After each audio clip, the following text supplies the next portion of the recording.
It's Red Eye Radio. Gary McNamara and Eric Harley talk about everything from politics to social issues and news of the day.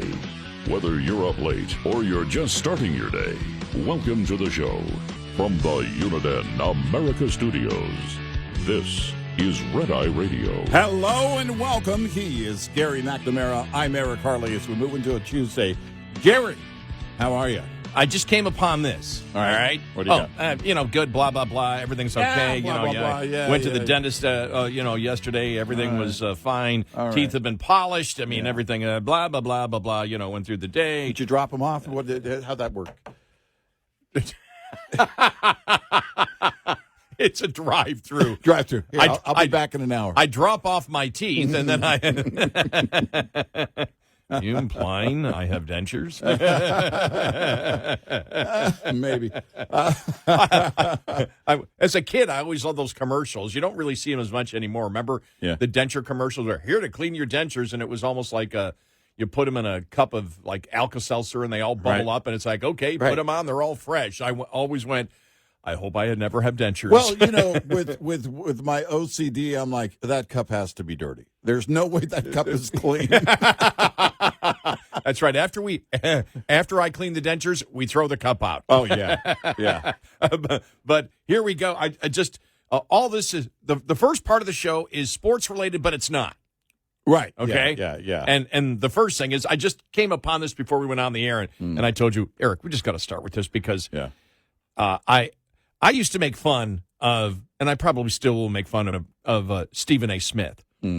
And it really wasn't about any of his opinions ever on sports. It was about the fact that he would be leading the charge with the group, with the panel. And what I would always find hilarious would be, before a big game is going to be played. And it would be like, the Lakers are going to win. Lakers are going to beat the Mavericks 122 to 119. Yeah. No, they're not. No. It's going to be 132 to 117. Yeah. What, do you out of your mind? It's going to be, and nobody has any freaking idea on it, right. but they're arguing nothing. Right. And all of a sudden, he decides to get in the political arena. Yeah. And I'm enjoying him. Not that he, by any means, always agrees with Trump, but it seems like he never agrees and blasts the Democrats on a consistent basis and say what you want. There's a ton of sports-minded people, probably mostly males, that listen to him. I think he's probably one of the most effective surrogates for Trump. But here he's talking about Jasmine Crockett, okay, right. just in general. But it makes, when I heard this, I go, okay, if you don't pay a lot of attention to politics and you hear him say this, you go, yeah, you're right on this. Here it is. I've listened to Jasmine Crockett. Both AOC and Jasmine Crockett are welcomed on this show. I respect the hell out of both of them. I'm not here to disrespect anybody. I'm only talking about what strategy is going to work. When I hear Jasmine Crockett talking about how I'm just against all things and everything Trump, is that legislating? Isn't it an obligation that you have to come up with something? If the other party is in office, you have to go from thinking that you're going to get what you want if your party was in the White House, and instead transitioning to how can I work with the other party to get some of what I want, because I know I'm not going to get most of what I want because they won the election. Yeah. Now, the entire thing is, and you and I would make the point, where do you compromise with the insane Democrats to begin with? But he makes the point that any independent out there, somebody who may just be, and I know, I got a couple of buddies of mine, old friends, going back to high school, who might pay a little bit of attention to politics but never talk about it. They are as obsessed with sports now as men in their late 60s as they were when I knew them in high school. I mean, they haven't changed at all. No. I mean, they still go crazy about sports and watch everything they possibly can. Right. And I'm sitting there, and you can tell they're more populist. Right. And you listen to that, and you're like, you're right. Why don't the Democrats ever come up with something? Because this goes beyond the normal political media sphere. It's not Fox News. It's not MSNBC. It's not even the nightly news. It's not the Sunday morning news shows. It's, Stephen A. Smith on his podcast, but still they watch it. It's where they, go to watch and, hey, what's going on in sports today? So I just wanted to play that because I thought it was effective. The second thing I wanted to bring up, sports related, but it's really not sports related. It's about media accuracy, and it goes back to a comedian that you love, and we have talked about this before. Yeah. I went to Fox News. Yeah. And as I'm going through Fox News, there's a sports headline, and it said, Celtics lose must game to the Knicks. The Knicks are up 3-1 in the series. It's a 7-game series. That wasn't a must-win. It's not a must-win. Yeah. Reagan has a bit about that. The reporter goes into the locker room. It's like, and I don't know if he may have used 3-1. I can't remember the numbers he used in that scenario. It probably was because it's a best of 7 is what. Yeah, or maybe he used 2-1 or something. You're down 2-1. Is this a must-win? Well, if it's a best of 7 series, I mean, that's what most of them are that people would understand. He probably used the best of 7, I would guess. No, he did. Yeah, he did. Yeah, but it was something like, they were down 2-1, so they asked the question. Oh, right. Do you the reporter? Is this the reporter? Is this a must-win? Well, we're down 2-1, and I'm no mathematical genius, but we can afford to lose this game and maybe even. And then you're right. The next game, and then and it just kind of goes on, and it's we've heard that time and time again. I just burst out laughing when I saw it. I went, because there it is. Celtics lose must-win game after star player suffers serious injury. I would never click that. Right. Because I'm looking for more news items. Right. I would never click that. But but Brian Reagan came into my mind, and I went, must win. Yeah. Must win? Yeah. Let me see. And it goes, the New York Knicks overcame yet another double-digit deficit in the second half Monday to take a 3-1 series lead off of over the Boston Celtics. That wasn't a must win. Not a must win. No, it's funny because you could probably fold it into his other bit, which was the title of one of his stand-up specials, Nunchucks and Flamethrowers, about our complaint too that in press conferences you can't hear any of the questions. Happened with the draft again. The police say, we believe they're still loose in this neighborhood.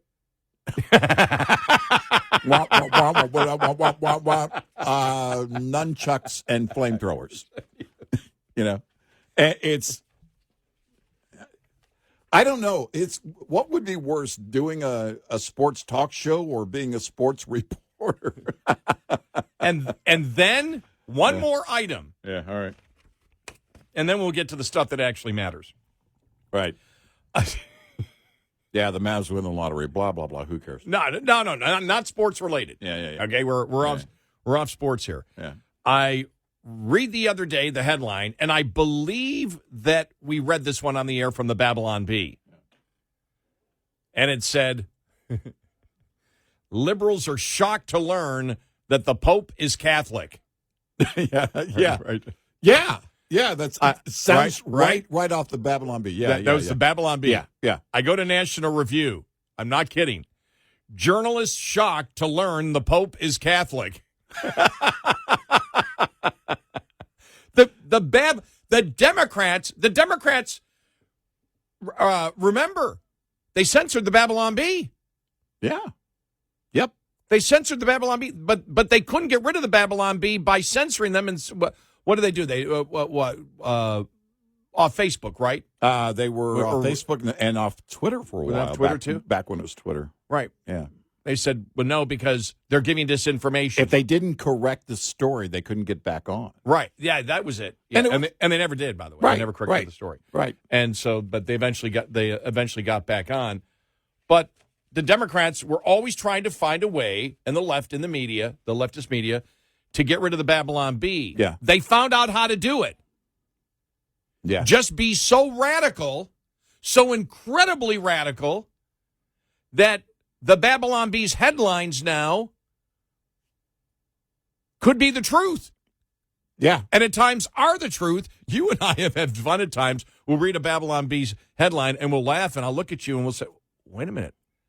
That's not No, parody. that's actually the truth. That's true. At times you exaggerate a little bit, Right. but there's quite often. I won't say more often than not, because I don't know if it's more often than not, but it seems like it's a trend more often than not that they are not even there's no exaggeration, because the comedy lies in the absurdity, but the absurdity is real. I know. I mean, because I'm reading part of this article. Brittany Bernstein in National Review. Journalist shocked to learn the Pope is Catholic. I start reading the sentences. I'm like, this is mirrors almost the Babylon Bee. The Babylon Bee might say to National Review tomorrow, is this plagiarizing? This is plagiarizing. It's like, the Guardian UK cannot believe a pope would follow the teachings of the Catholic Church. I mean, that could be a line out of the Babylon. I didn't read the article, the Babylon Bee, but it's like parody is getting so close to the truth because the Democrats and what they believe in is insane. I mean, the video coming out yesterday again, now still trying to, have blockade on ICE detention centers. Yeah. You're not going to win this. It's so weird. It is so weird what they're doing. I know. I'm old enough to remember when we could pick out the handful of weirdos, like James Comey. And now it's all of them. What is going on with you guys? Seriously, it's just become bizarre. And we said politically, how many political gifts have we given to the DNC or to the Democratic Party in recent months and years? It's been a lot. The continuing resolution thing, right, with Chuck, even though that was after the fact, how they could have handled that. We want to thank the Republicans for continuing. Because you mean when you say gifts, how we tried to help gifts, them? Oh, okay, okay. And by the way, there might be a law against the amount of information we've given its value and a gift-in-kind donation to the Democratic Party. We might have broken that law multiple times over the years because of how we'll break it down. And it's like, how do you guys forget how to play the game? Well, I'll tell you. And we're seeing some of this with the GOP. The breakdown in how this bill is being written and everything else, and we're going to get to all of that. But it says, if you look at the lineup on the committee, you've got a number of GOPers who weren't here in 2017 when they did the tax cuts. They weren't there. So you've got a number of Democrats who have come in. Jasmine Crockett is one of them. A number of recent Democrats that have come in. And what are they preaching right now? From David Hogg, it's Hogg, not Hogue, by the way. We're going with Hogg. That's what the other Democrats are calling him, so we're calling him Hogg. Screaming about how they're losing the younger demographic, and so clearly now they're trying to push old people out. Bernie's still allowed, but he only gets a visitor's pass. And the entire party has become this, and it's, I don't think it's age-related or generational at all. But I will say they don't know the playbook of how you manipulate certain things that, and again, not that we would agree with those positions that we're talking about, even some of the ideas that we actually give to them. We don't agree with those ideas. It's just, we're wondering, how do you forget how to play the game? Yeah. How do you forget your own playbook? Well, we've said if we always premise it by saying if we were political consultants, here's what we would tell the Democrats. Yes, because it's obvious you can have a win here, and they just are so, they've got the TDS, right? Yes. Trump derangement syndrome. That's right. Right. And EDS, Elon derangement syndrome. It became Elon derangement syndrome.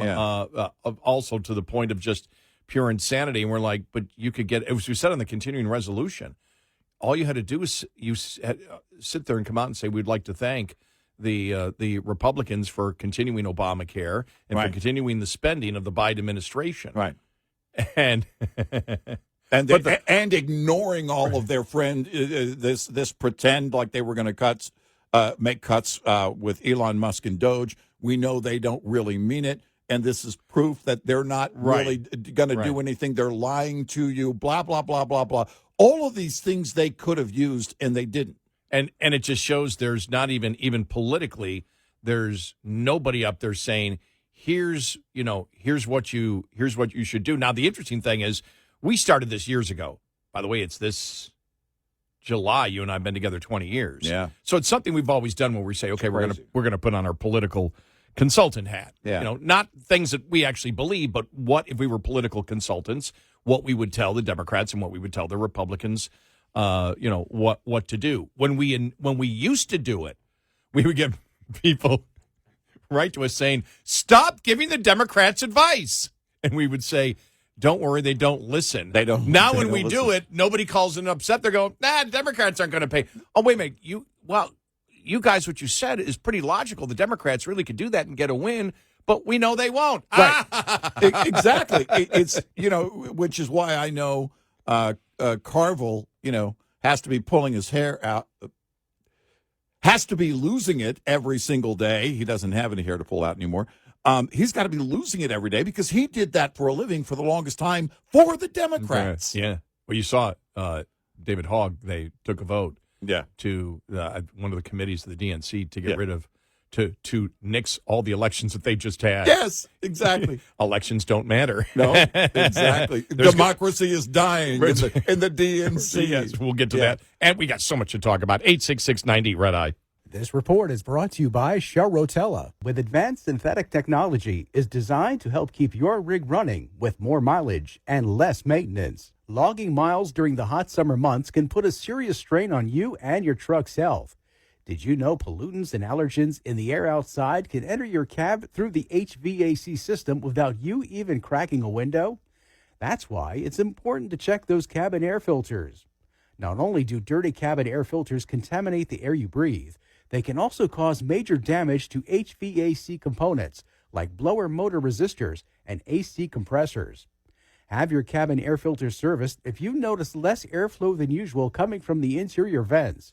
This is a common sign that your filters are at the end of their life cycle. Breathe easy when the air in your cab is fresh. Coming up, more with Gary McNamara and Eric Harley. It's Red Eye Radio.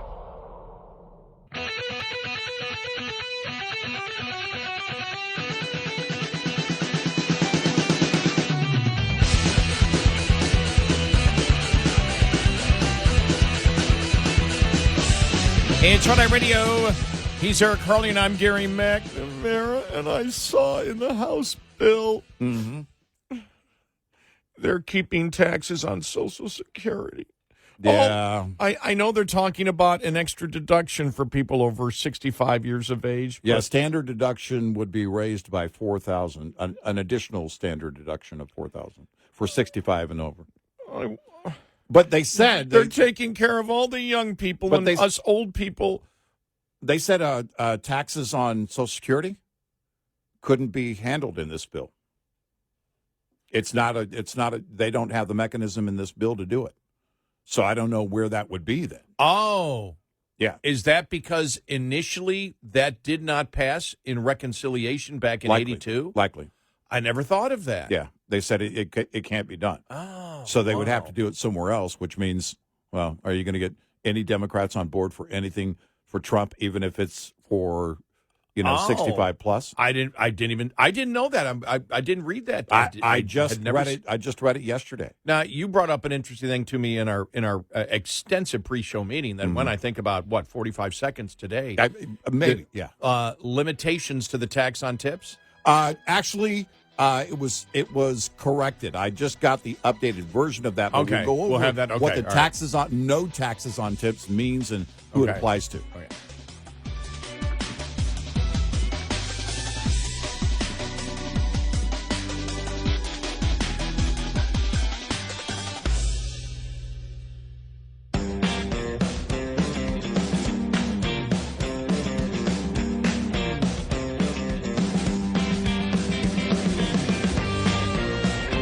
You're listening to Red Eye Radio. from the Uniden America Studios. It's Friday Radio. He's Eric Harley, and I'm Gary McNamara. Welcome in. Good morning. Thank you so much for being here. So the only way that I can take advantage, because remember, it's all about me. Yes. The only way that I can take advantage of the deduction, the extra deduction for being over 65, because they're not going to do no taxes on Social Security because they can't. Right. In this bill, so they're going to give a $4,000 deduction. The only way for me to get to that point is to retire and take nothing out of my 401k. Yeah, because it's limited. There's an income cap where it starts phasing out that extra $4,000 standard deduction for 65 and older. That would be on top of the existing standard deduction. That would last from this year through 28. Start phasing out once income reaches $75,000 for individuals and $150,000 for married couples. And they write here at the Wall Street Journal, it's an alternative to removing taxes on Social Security benefits, which can't be done in full through the budget process Republicans are using.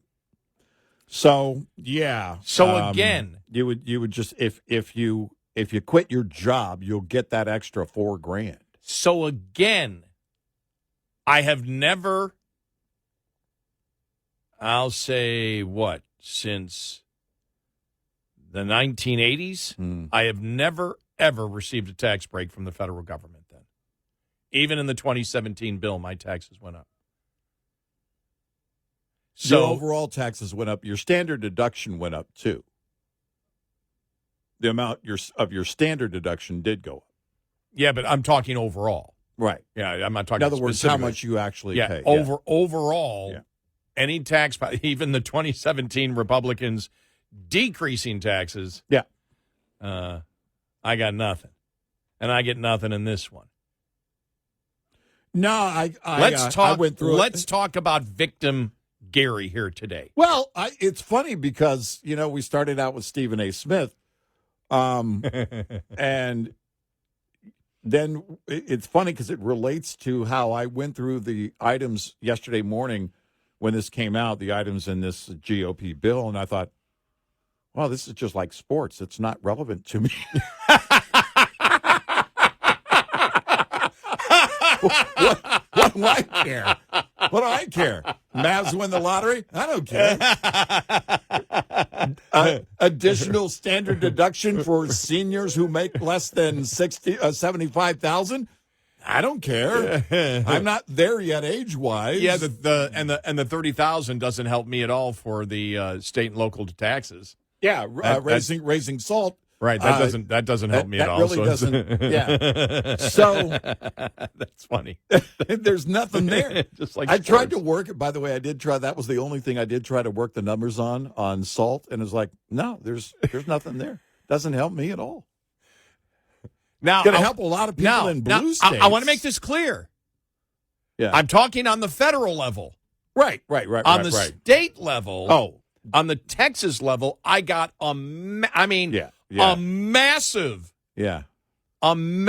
tax cut on my property taxes. Yeah. Because I'm an old man. I'm Uncle Leo. I don't really know what's going on, so give me a tax break. Exactly. No, so I got a massive tax cut on my property taxes in the state of Texas last year, and really the year before that, I think too, because when I turned 65, it goes down. It goes down every year, and then when they redid the property taxes after 2022 or 2023? When did I get? I think it was somewhere around there. Yeah, maybe it was 2023 because they meet every 2 years. Yeah, when they put that into effect, and so I got a cut in. Let me see. I got a cut of roughly, since I've turned age 65, what I maxed out on property taxes, I've gotten a reduction of roughly $2,700 in my property and taxes. There may be another one coming. Yeah. I mean, they're looking to, in fact, I think if I read correctly, the latest, if it were to be signed into law, would double your homestead exemption level, which would be Massive. So when I go back to New York and they say, Gary, will any plans on coming back when you retire? No. I'll visit. No. Well, I'll visit for 5 months and 29 days. Well, you and I have railed on property taxes for a long, long time because you get to a point and you never actually get to a point where you own your own property. There's always a tax lien on it, even if you pay your taxes owed. Today, well, that lien for the next period starts tomorrow, and that's the problem. And there's been a concern by conservatives about that for a long, long time. And it's funny because, I don't know, it was several months ago, I think it was around the holidays, when I was actually saying to my wife, it would make sense if they said, look, if you've been a taxpayer for this amount of time, then we start phasing out property taxes. But especially for seniors living on a fixed income, I also think of seniors who are living alone if their spouse has passed on. Mm-hmm. And those things become especially heavy. It often requires some kind of fix, which may require that person moving out of that home because they can't afford it, even based on the property taxes alone. And that becomes problematic. And again, you ask, what are you paying for? Well, if you've owned that property, or if you've been a taxpayer for that many years, whether you've owned that property or not, even if you're renting, you're covering the cost of property taxes for the owner of that property. And if you've been paying those taxes all along, it makes sense that, and I wasn't thinking several months ago about seniors, but it would be just some kind of fixed period of time, 20, 25 years, whatever it is. And at some point you become exempt, and then it makes sense, especially for seniors. Now, they're not at the point yet in our state of exempting altogether property taxes for seniors, but that seems to be where they're headed. All the language, all of the talk, all of the chatter down in Austin, as you mentioned, we have a part-time legislature. Yeah. So it won't get done this time, but if they're able to double the homestead exemption for seniors this time around, and we'll see where it goes. But if they are able to do that, that'll be massive. That'll be huge. Well, let's first go through before we tell you the bad news. Let's do the good news, but that might be there for individuals out there, and then we'll get to, you saw, was it Chip Roy? He just said, read Ron Johnson's op-ed piece in the Wall Street Journal. Yeah. And Chip Roy went through it himself and just said he cannot vote for this at all, right? Because it's you're not going to see overall in the budget cuts. The cuts are there. When you hear they say, we found all these cuts, they simply pay for something else. Right. We're still going to be spending more money. You see, they expect it roughly $22 trillion deficit over the next 10 years added to the debt. So that's $2.2 trillion right there. And most of the cuts that they even talk about to pay for stuff come after Trump is out of office. So they're doing exactly what the Democrats have done, which was, you're never going to see those cuts because new budgets are going to come in. And if the Democrats are in power, whoever's in power, they've done this before. They move anything that's tough, 6, 7, 8 years down the road. Yeah. And so the budget itself, and again, this isn't the final budget. Let's make this clear. So don't get your hopes up, because still this has to go through the Senate. I don't think that this, as currently written, has the votes in the House. I could be wrong, but I've seen Chip Roy and I saw another congressperson come out against it that doesn't believe that $30,000 is enough in blue states. That the $30,000 deduction isn't enough. They want it full. So this may not have the votes in the House. And Chip Roy went through the whole thing. He goes, "Yep, everybody's going to come down on us now because we're against this. We want fiscal responsibility, but we were promised something, and it's not just getting the cuts. It's because that's what they're. You're going to hear this. We were able to cut. We were able to cut. Yeah, but you're spending on other things. The overall budget still is going to hurt. It's going to hurt a lot if you're talking about at the minimum. And we know how the Congress scores it. We'll see how the CBO scores it, or the Joint Committee on Taxation scores it. I haven't seen it scored yet. Have you? No, I haven't seen the score I haven't on that seen yet. a score on it. But my rough Eric score, the Harley curve, as I like to call it, says it sucks. But for they can't do no taxes on Social Security. Let's get to the individual stuff that individuals may benefit from. The no tips on taxes. It was interesting. So I was talking to you. You had said first, well, here's what they said, but then you did more research and found that wasn't the case. I guess no tips for overtime, and no tips for no taxes on tips and no taxes on overtime is in this bill. What are the limitations on that, though? What are the restrictions on it? Well, there's the thing too, is that I don't have all the details in terms of that, but it does include one of the things that they, at first that came out early in the day on no taxes on tips. Some of the reporting seemed to be off. I saw it in a couple of different places where they wrote it as it was going to focus on contractors, the gig workers. And I said, well, if it's focusing on them and not going to include waiters and waitresses, there's a problem. But there have been clarifications throughout the day and other news groups pointing out that it's for anybody who typically, basically, any role, any job where it's customary to receive tips. I don't know how they're going to get to a point of, they're going to have to limit this. This is where it goes from here. One of the reasons that you can't really get into the weeds on this is because it's going to change drastically. Yeah, right. And that is, it could still change between now and when they want to vote on it. Forget about the negotiations with the Senate on it. Right. Or when the within senators the House, it's going to change. Right. Yeah.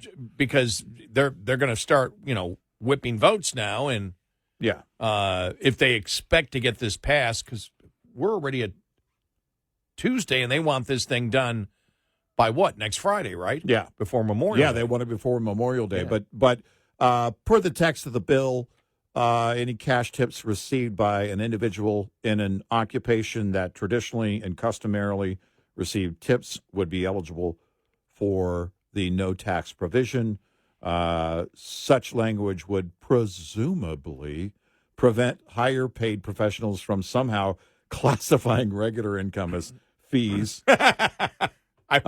Think accountants and lawyers or others who charge fees for service. In other words, if that's categorize this as a tip. The guy that John does my taxes, I just gave him a tip of whatever. These tax breaks would start in 2025 and expire after 2028 and can be claimed by independent contractors as well, like Uber drivers, according to the Wall Street Journal. So, we'll see where it goes when it actually finally ends up. The final House version of this ends up. We'll get to the no taxes on overtime also coming up here. 866-90 Red Eye. Lines open for your calls. 866-90 Red Eye on Red Eye Radio.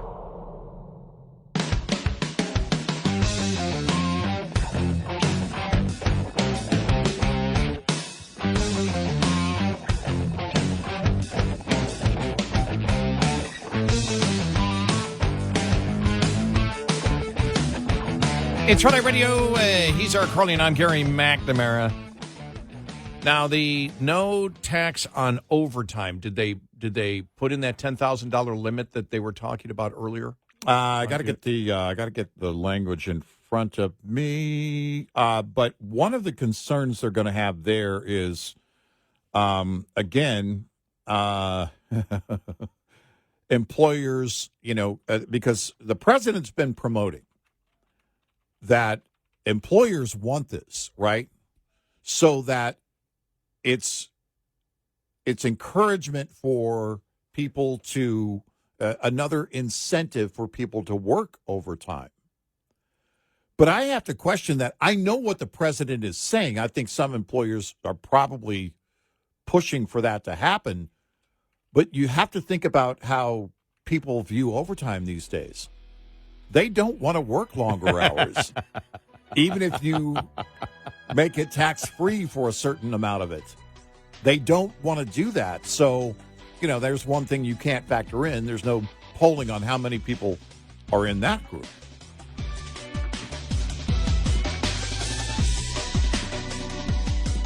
Top of the Hour News is brought to you by House Products.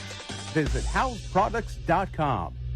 This is Red Eye Radio on Westwood One.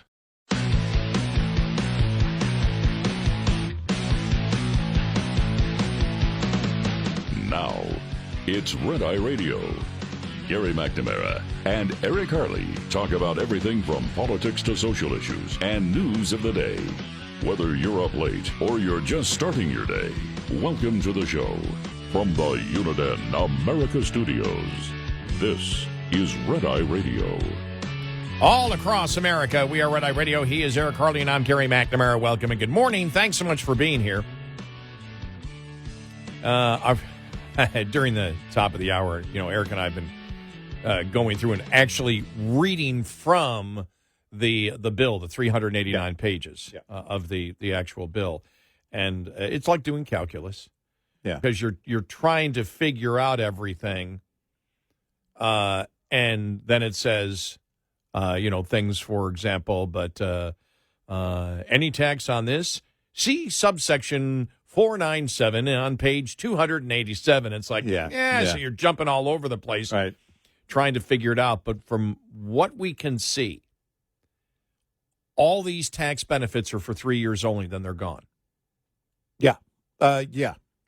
From all tax on overtime, no taxes on tips, the deduction for seniors, the $30,000, everything goes away after 3 years. Right. That's how, and the spending cuts come after that. The spending cuts don't benefits start now. Right. Benefits now, pay for it later. And we had talked about this yesterday. The problem with this is if your goal is to boom the economy, what you want to do is you do marginal tax rates. Yep. And you lower them across the board. Right. And that's long-term growth policy right there. Right, and you make them permanent. Right. Instead of cherry picking. Cherry picking. Now, at least the one thing is, do they increase it? I didn't see the increase in the child tax credit. Is that in here? Did they increase that to $2,000? No, but is I didn't. There is a savings plan. Oh, I saw the savings plan. Yeah. For it'd be $1,000. Yes, I did see that. For kids born between 25 and 28. They give you $1,000. Is it just one up front, or because I read part of that yesterday? I think it's just the one. Yeah. Okay. Yeah. I'll find that here in just a second. But yeah, that's. By the way, all the plans that have been thrown out by Republicans to get people to have kids will not work. Yeah. $5,000 is not going to make somebody decide to have a child. Yeah, and it's and that was back when they were talking the $5,000. It's called the Money Account for Growth and Advancement, MAGA, the MAGA account. Right. It's a new tax-preferred savings account for children, would be created and funded with $1,000 for citizens born from 2025 through 2028. Okay, so again, that's everything. Any benefit or any tax cut is only good for 3 years. Right. Yeah. Now, are you going to have that hasn't even been talked about. And just so you know, as we go through the show, we're reading this bill because, like I said, it's almost 400 pages long. So didn't get a chance to read it yesterday, and it takes a long time to go through because it is a legal document. It's let's put it. Well, it's not yet, but it's written like a legal document, so it's not easy. Yeah, to get through all of it. So there are maybe some things that we miss. Well, and there's just so you know, but a lot of this is going to change. We'll correct it. Yes, even before it goes over to the Senate. Yeah. So spending so much time on it, there are key items in here that you step back and you take some of those key items and bring them to the forefront. And what you have here is basically following through on campaign promises for certain groups and not following through on seniors when it comes to Social Security tax. But if the standard deduction, again, for those making $75,000 or less is, added, $4,000 is added, and maybe, again, they think they're going to make that up with, and they will with a lot of seniors. I don't know politically, how it falls, but you can't pay for this all.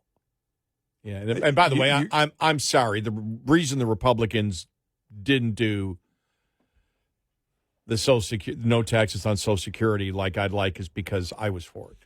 No, I heard directly. I think it was Chip Roy that said it. Because we're not giving Gary McNamara the benefit here. He's not going to get that from us. If he weren't in that age group, even I would be for it. I think that's a direct quote from Chip Roy. I could be making that up right now. Yes, you could. It's quite possible, even likely that I am, but I'm pretty sure I'm accurate on that. And again, look, when we talked about the 2017 bill, mm-hmm. the 2017 bill did cut at the margins. Yeah. Now, and that would have been for 8 years, right? Yeah, 8 years. Yeah. And so you could look at that and go, okay, that has at least growth. And the fact that that's going to continue will continue, again, that growth.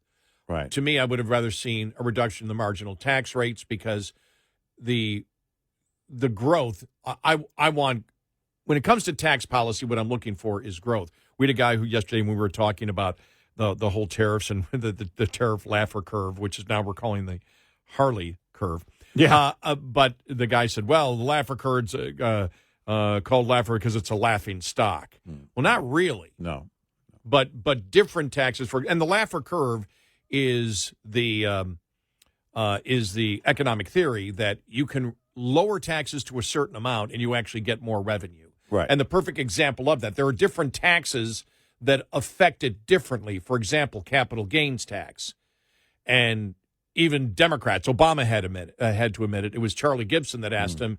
He said, you're for the raising of capital gains taxes. He said every time capital gains taxes have been lowered, we get more to the Treasury, not less, because of that. Why would you be against it?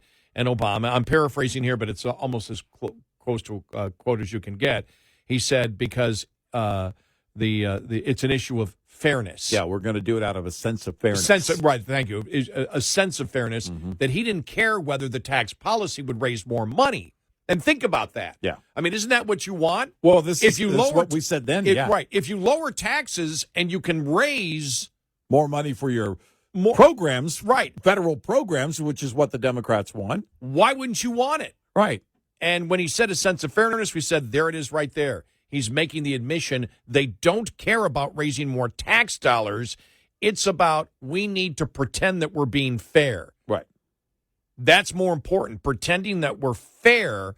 And if we're fair, and that sort of, that always reminded you and me about the guy who called one time when we talked about a private healthcare system versus it. And at the end, we convinced him that a private healthcare system, if managed rightly and government getting out of the way and regulations and, getting the middlemen out of the way and more transparency would be better. He agreed with us. Yeah. He agreed with everything that we said. Right. And at the end, he said, yeah, but nobody should make any profit in anything that has to do with the medical industry. Therefore, even if you got better health care, I'd still be against it. And you and I always went, wow, what do you do? What do you do in that case? Well, because what is your goal? Because you need sustenance every day. You need food every day. You don't necessarily, not everybody needs medical care every day, but everybody requires sustenance. Well, then you can't, if you're in the grocery business, if you're in the food business at all, you can't make a dime. So if you lower by that standard, but if you lower, but here what this is, you look at it and you go, okay, you're talking about the no taxes on tips just for 3 years, the no taxes on or the deduction, because it's not no taxes on Social Security, the deduction for over 65. There's limitations on that, and that's only for 3 years. The no tax on overtime, that's only for 3 years. The interest deduction for cars, that's only for 3 years.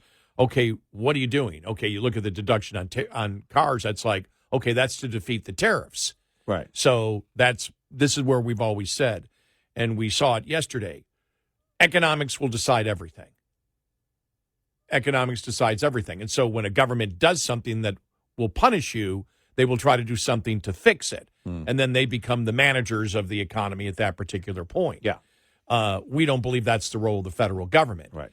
Have low tax rates across the board and then get out of the way. When the government starts nitpicking and saying, we're going to do this, and then take this away, and then take this away and do this, don't do that. Right. Right. At that point, you're just trying to get a demographic that you wish to continue to vote for you. And the entire goal should be, in my humble opinion, with tax policy would be to have the taxes at least affect the economy and promote growth. And to do that, you need to do it long time. And history has shown what really accelerates it is hitting the marginal rates. And making it permanent and or long term. Right. That's what gives confidence to anybody who wishes to invest or do anything else that, okay, this is going to be there for a significant period of time. And history shows it. Right. That it works. And because it all again comes back to economics. So the fact that these are just 3 years, and that wasn't really talked about yesterday, No. It wasn't really as the day went on, there seemed to be more focus on that, and a few. In fact, I saw a few headlines that mentioned it, and I thought to myself, "Well, everybody's seeing the pattern here." This all started because you look at the tax cuts of 2017. The goal is when you become president, for then and now President Trump, but in his first term, to have back-to-back terms, right? And so these would be expiring either with another Republican being president or a Democrat being president at the current time. But it wouldn't have been Trump if he had served 2 back-to-back terms, right? It's, okay, we'll do this long enough. I'll take care of this while I'm in house. And then you get back, and it's like the GOP hasn't been able to get anything done. The Democrats certainly aren't going to help. And it's, where do you begin? It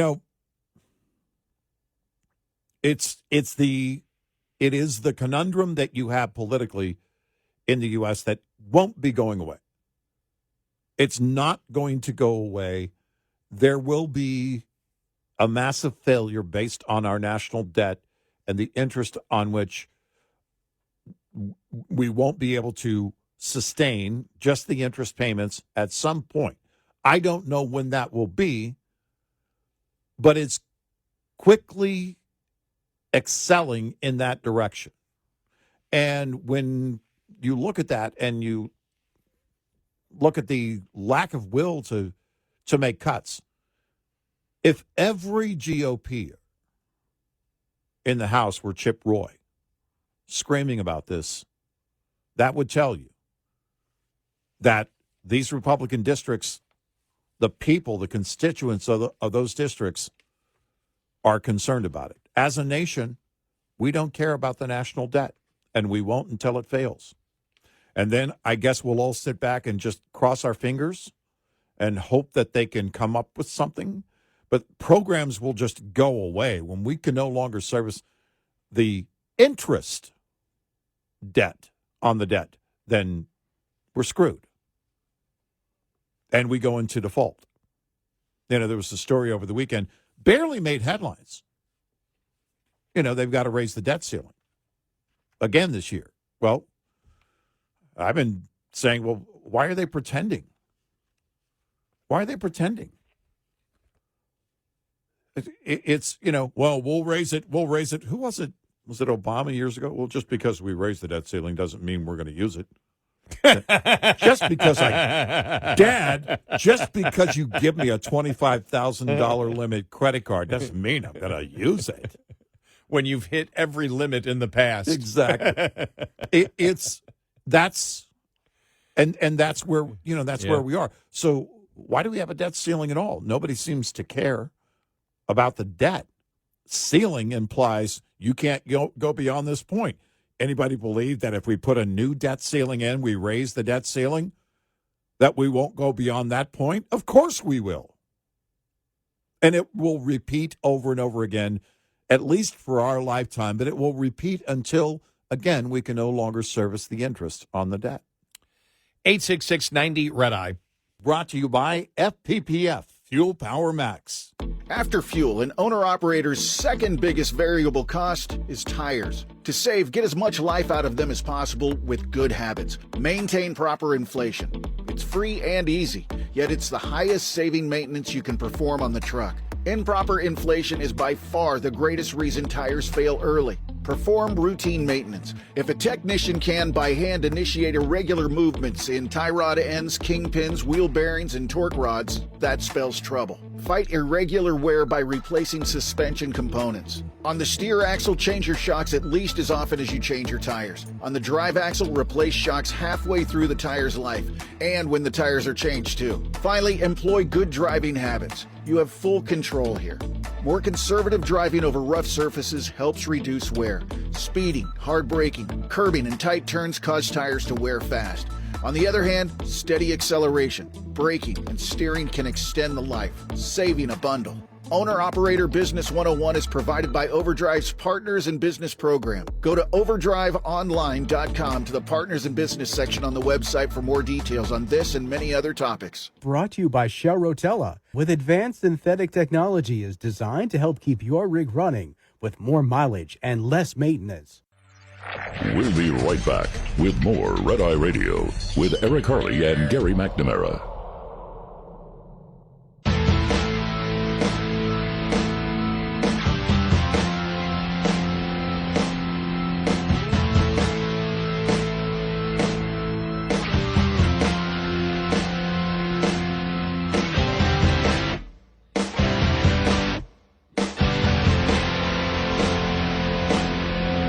It's Red Eye Radio. He's Eric Harley, and I'm Gary McNamara. Okay, now looking at the bad things in the bill.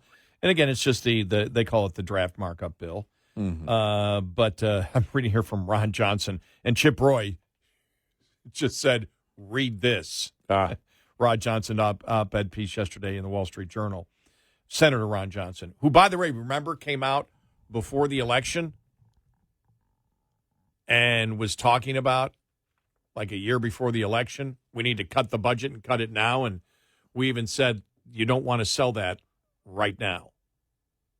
Right. It was that was Ron Johnson, right? No, it was Rick Scott. Oh, that was Rick Scott. Yeah. Well, where's Rick Scott in all of this then? I don't know, because of all the guys to be silent. Oh, where's Rick Scott? I haven't. And maybe thank you. Yeah, maybe. Well, because we said, look. Both names begin with an R. Yeah.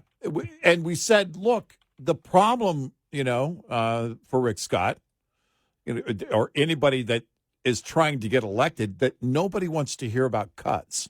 It's what we were talking about in the last segment. That the American people, the majority of the GOP, of rank and file Republican voters, don't care about the $36 trillion in debt. They don't. They may say they do, But if they did, each one of their representatives would be screaming like Chip Roy. Everybody would be screaming like Chip Roy is screaming. But the fact is that it hurts to make cuts. Hurting is bad. People don't like bad things. It's that simple. And when Rick Scott was running, we were like, don't put that in as a campaign thing. You can talk about it once you've won. Right. But nobody wants to hear about the pain. But now is the time, and we'll have part of his op-ed piece. We'll read it. We'll read part of it to you. But the first sentence: the one big beautiful bill Congress is working on is certainly big. Yeah.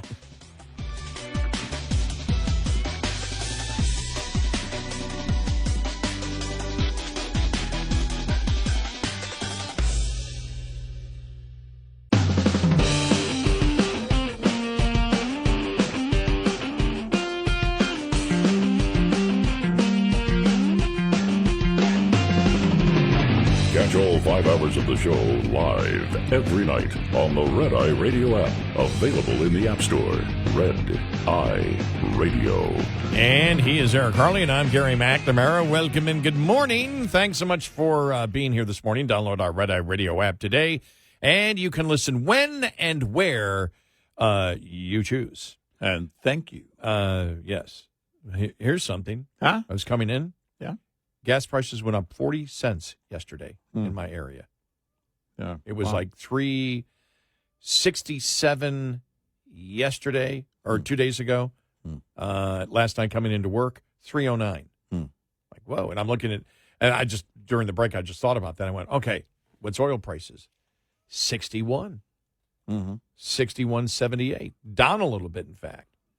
Yeah. In fact, everything is just, a little bit down here this morning. Inflation numbers supposed to be coming.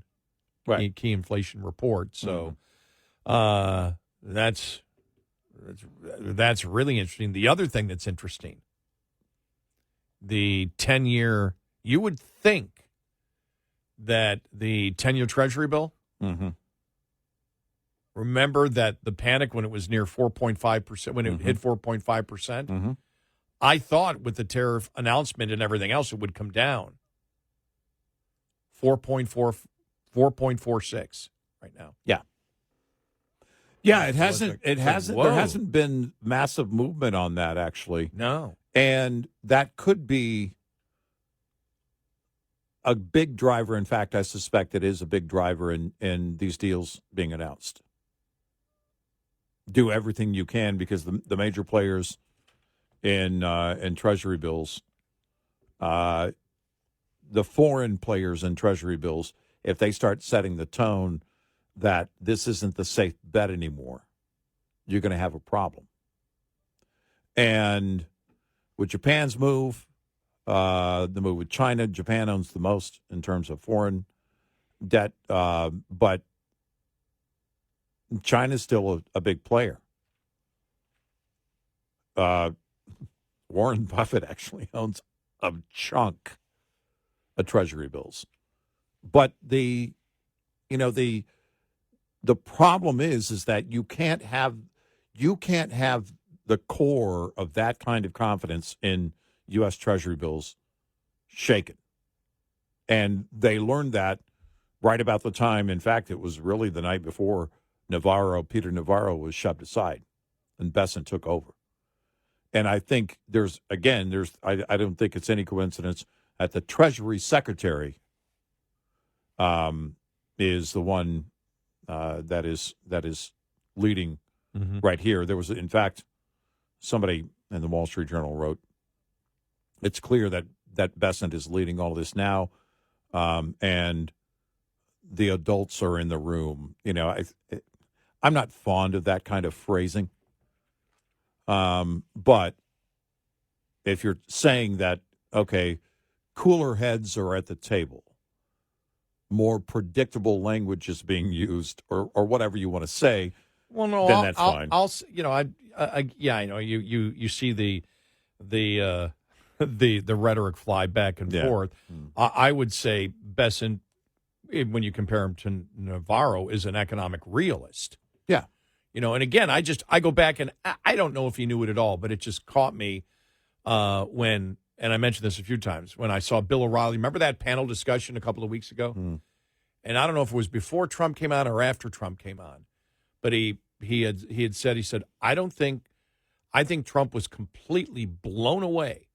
He had no idea that the stock market and the bond market would react to those tariffs on April 2nd. He had no idea that would happen. And my only thing is, how didn't he? Right. I mean, you and I knew what was going to happen when they announced it. And why? Because of economics. And everything, as we said, the whole tariff thing to begin with. We've done this before. I mean, this isn't the first time we've, been down this road.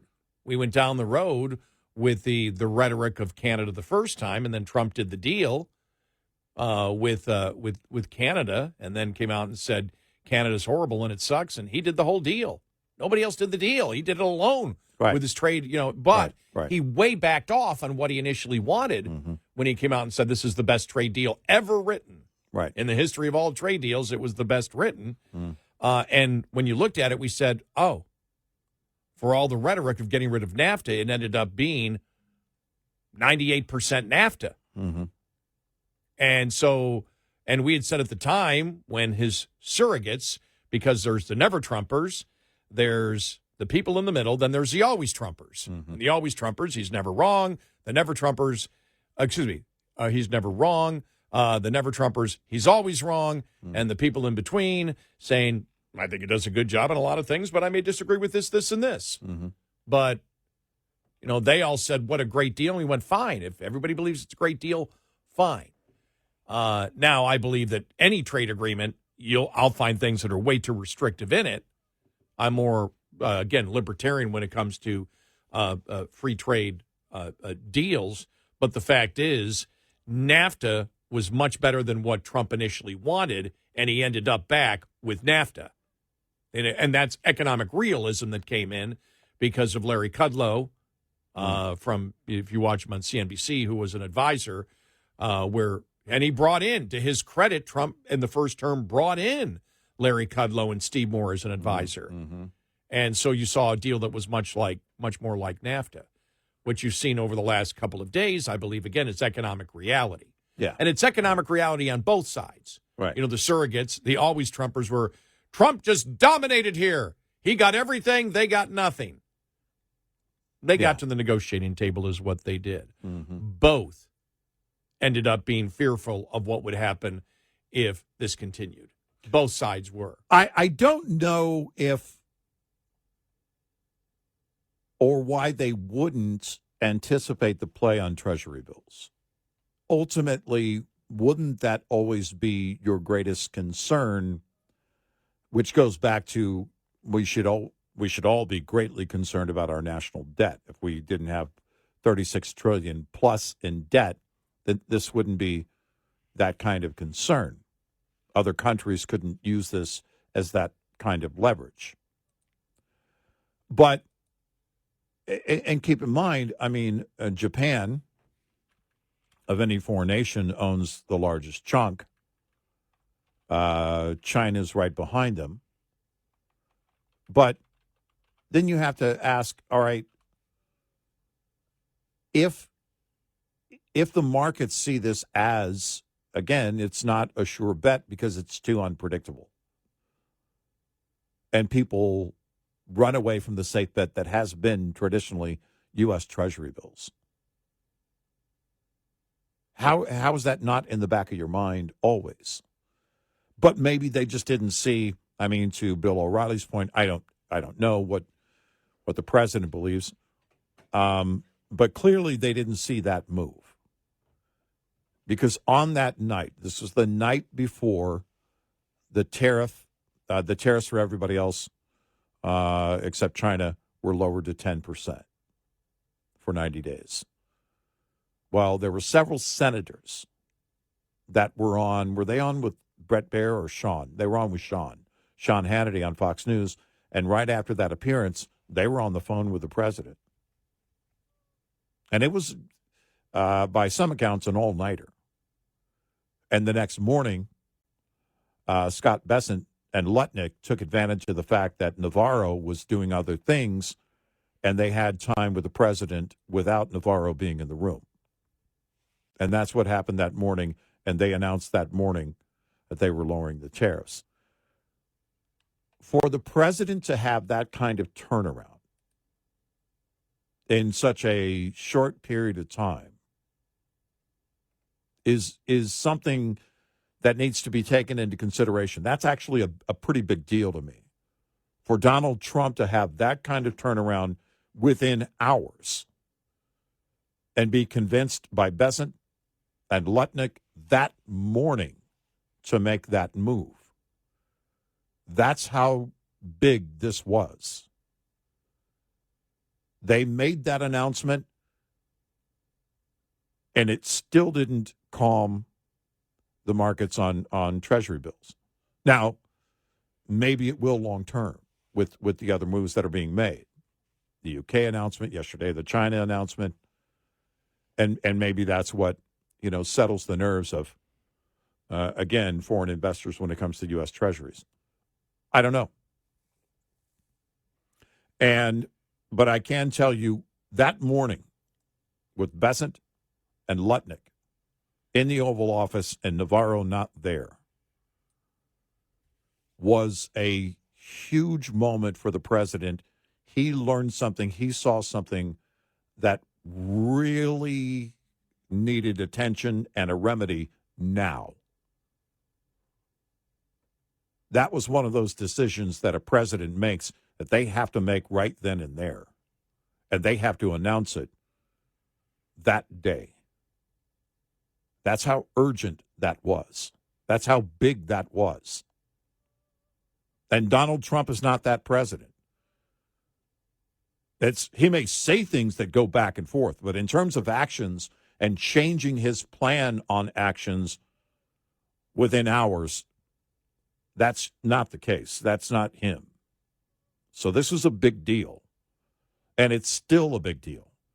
And I think it's a wait and see because a lot of what was announced, or a lot of the analysis of what was announced yesterday, focused on, and I think we read the quote from Peter Schiff, who posted on X, but, keep in mind, there's still 30% tariff in place on things from China. That's a pretty big tariff, right? 20% is the fentanyl tariff, and then the 10% is the baseline tariff. I suspect at some point that if they're going to do any negotiations, they're going to drop anything, it'd be that 20% on fentanyl. I don't know what is enforceable with China, what they pledged to do about anything, but politically, at some point, again, depending on how it affects consumers ultimately and the supply chain, it's going to be a 30% tariff is still a healthy tariff. Keep in mind, the other tariffs around the world were 25%, and that was a big deal. China is a different game, and it should be treated as a different game. You and I have talked about this. But I think there's still, and we'll probably hear something else between now and, the next month or so. It won't be before Memorial Day. It may not even be before Independence Day. Maybe it's, sometime over the 90 days.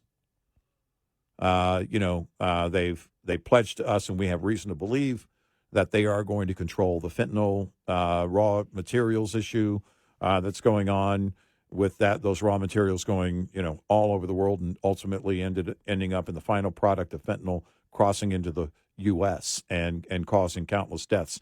That's a very serious issue. And if that's exactly what you're focused on and you're truly focused on, you're going to need something that has some teeth in it in terms of any pledge or action by China when you're at the table with them. And I don't know what that is. I don't know what that looks like. But the Treasury thing is the bottom line, because now, again, those foreign actors, they know whether they're friendly or not, whether it's Japan or China.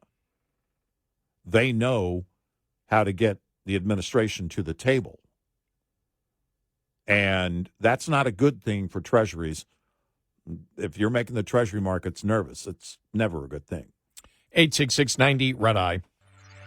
We'll be right back with more Red Eye Radio with Eric Harley and Gary McNamara.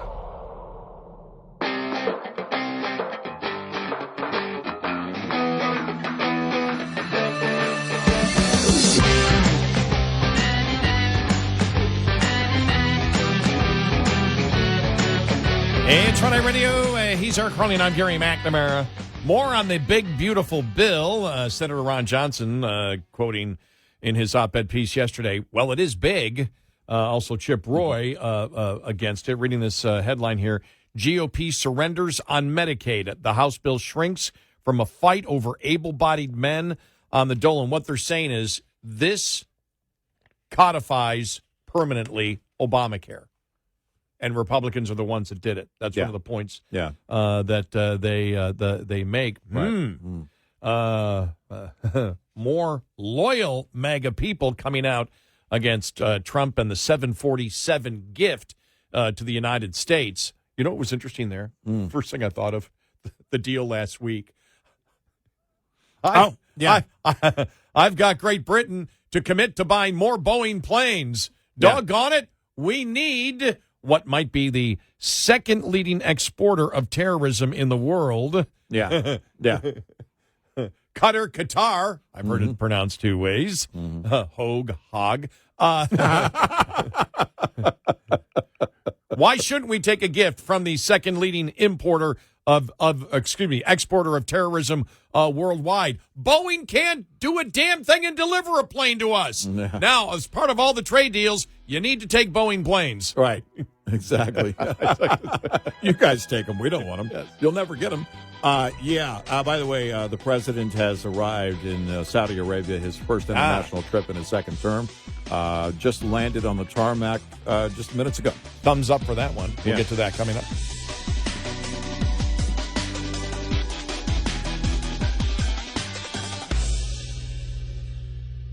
This is Red Eye Radio on Westwood One.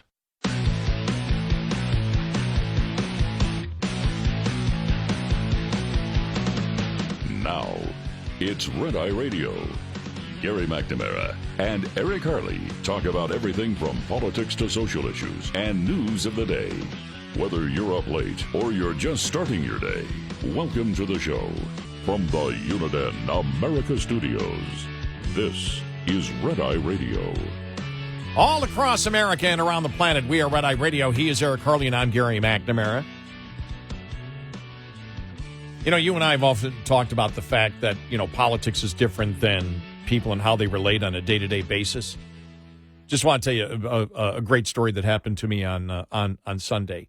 So I went to see my dad, and just so everybody knows, he's having his struggles. His cognitive abilities are gone, and as I told you, he went from being able to stand in a walker back in December, to a wheelchair, and last week he's now bedridden fully, and it's tough right now, just so you know. But I made him laugh a couple of times and made him smile, and so that was good. But coming back on Sunday morning, and I'll keep people updated on it, and I did let everybody know. I said, everybody loves you, all the listeners, every time people talk about you. And I always bring up, for example, DTJ, because I do. I get emails and, Gary, you and Eric, DTJ. And for a moment, I'm like, how does that guy know? Oh, duh, I talk about it on the show. And so he smiled at that, too. And so he's always known what our listeners think of him, and it means the world to him. It really, really does. And but he's having his struggles. I just want to let everybody know without going into any type of details. But coming back on Sunday morning, there I'm in the hotel, and I look at 2 a.m, and I can see my notifications are on, and the plane's been delayed 4 hours. Like, oh man, no. So I call up and try to change the flight. And I said, can I go through Charlotte? And they said, you probably don't want to go through Charlotte. And because of weather. Because you probably should. And you said, plus you got a direct flight. It's going to be, and they said it's going to fly. It was a crew problem. You know what happened? one of the flight attendants got sick at 2 a.m. Yeah. And it's Buffalo. Yeah. So it's not a hub. If you're not a hub, they got to fly a flight attendant in from another airport. Right. Yeah. So the first flight where they're coming in from Chicago apparently was 10 o'clock. So when I got to the airport, and the thing is I wanted to sleep, but my rent-a-car was, I'm extending my rent-a-car now. If it doesn't go over for an extra day, I'm making sure I extended because I could have slept. I could have slept for 3 or 4 hours more, but because the rent-a-car had to be back at 5, I went to the airport. Yeah. And I went, boy, okay, I can do show prep. But as I walk in to sit down near the gate, there's a gentleman there, and I said, well, we got to wait a little bit. And he goes, what are you talking about? I said, you're on the Dallas flight? And he said, yeah. I said, well, it's been delayed 4 hours. He went, what? I said, yeah, been delayed 4 hours. He said, oh, no. He said, we're going to Cabo, and I've got a connection. And then his wife came back. She'd gone to get him some breakfast, whatever, and some breakfast sandwiches, and came back. And so there was my adventure of meeting Mike and Louise. All right. And what a pleasurable experience, because I will say part of, what you're thinking of, I'm thinking of my dad and everything else, and you don't want a lot of idle time.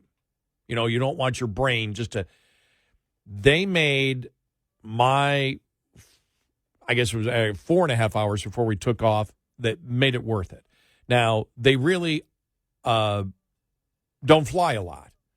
So they had, I think Louise had just become a Advantage member and had no notifications on their phone. They didn't know. They still used, they had the paper tickets. Didn't know. And they said, well, what's going on? I said, well, from what I can see, I did the research for them. And I said, you can't get in today to Cabo. There's nothing.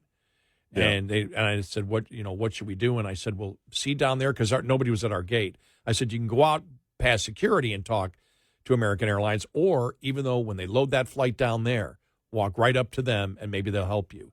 And they did.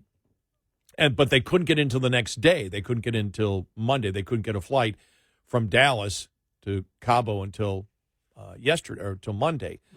So they decided to fly to Dallas, and then they got a hotel and everything else. And American Airlines, they give you a voucher, and then they give you the choice of hotels. Right. So I'm familiar with the hotels around. It's not the first time people that I know have gotten stuck in Dallas, and I've helped them get a better hotel.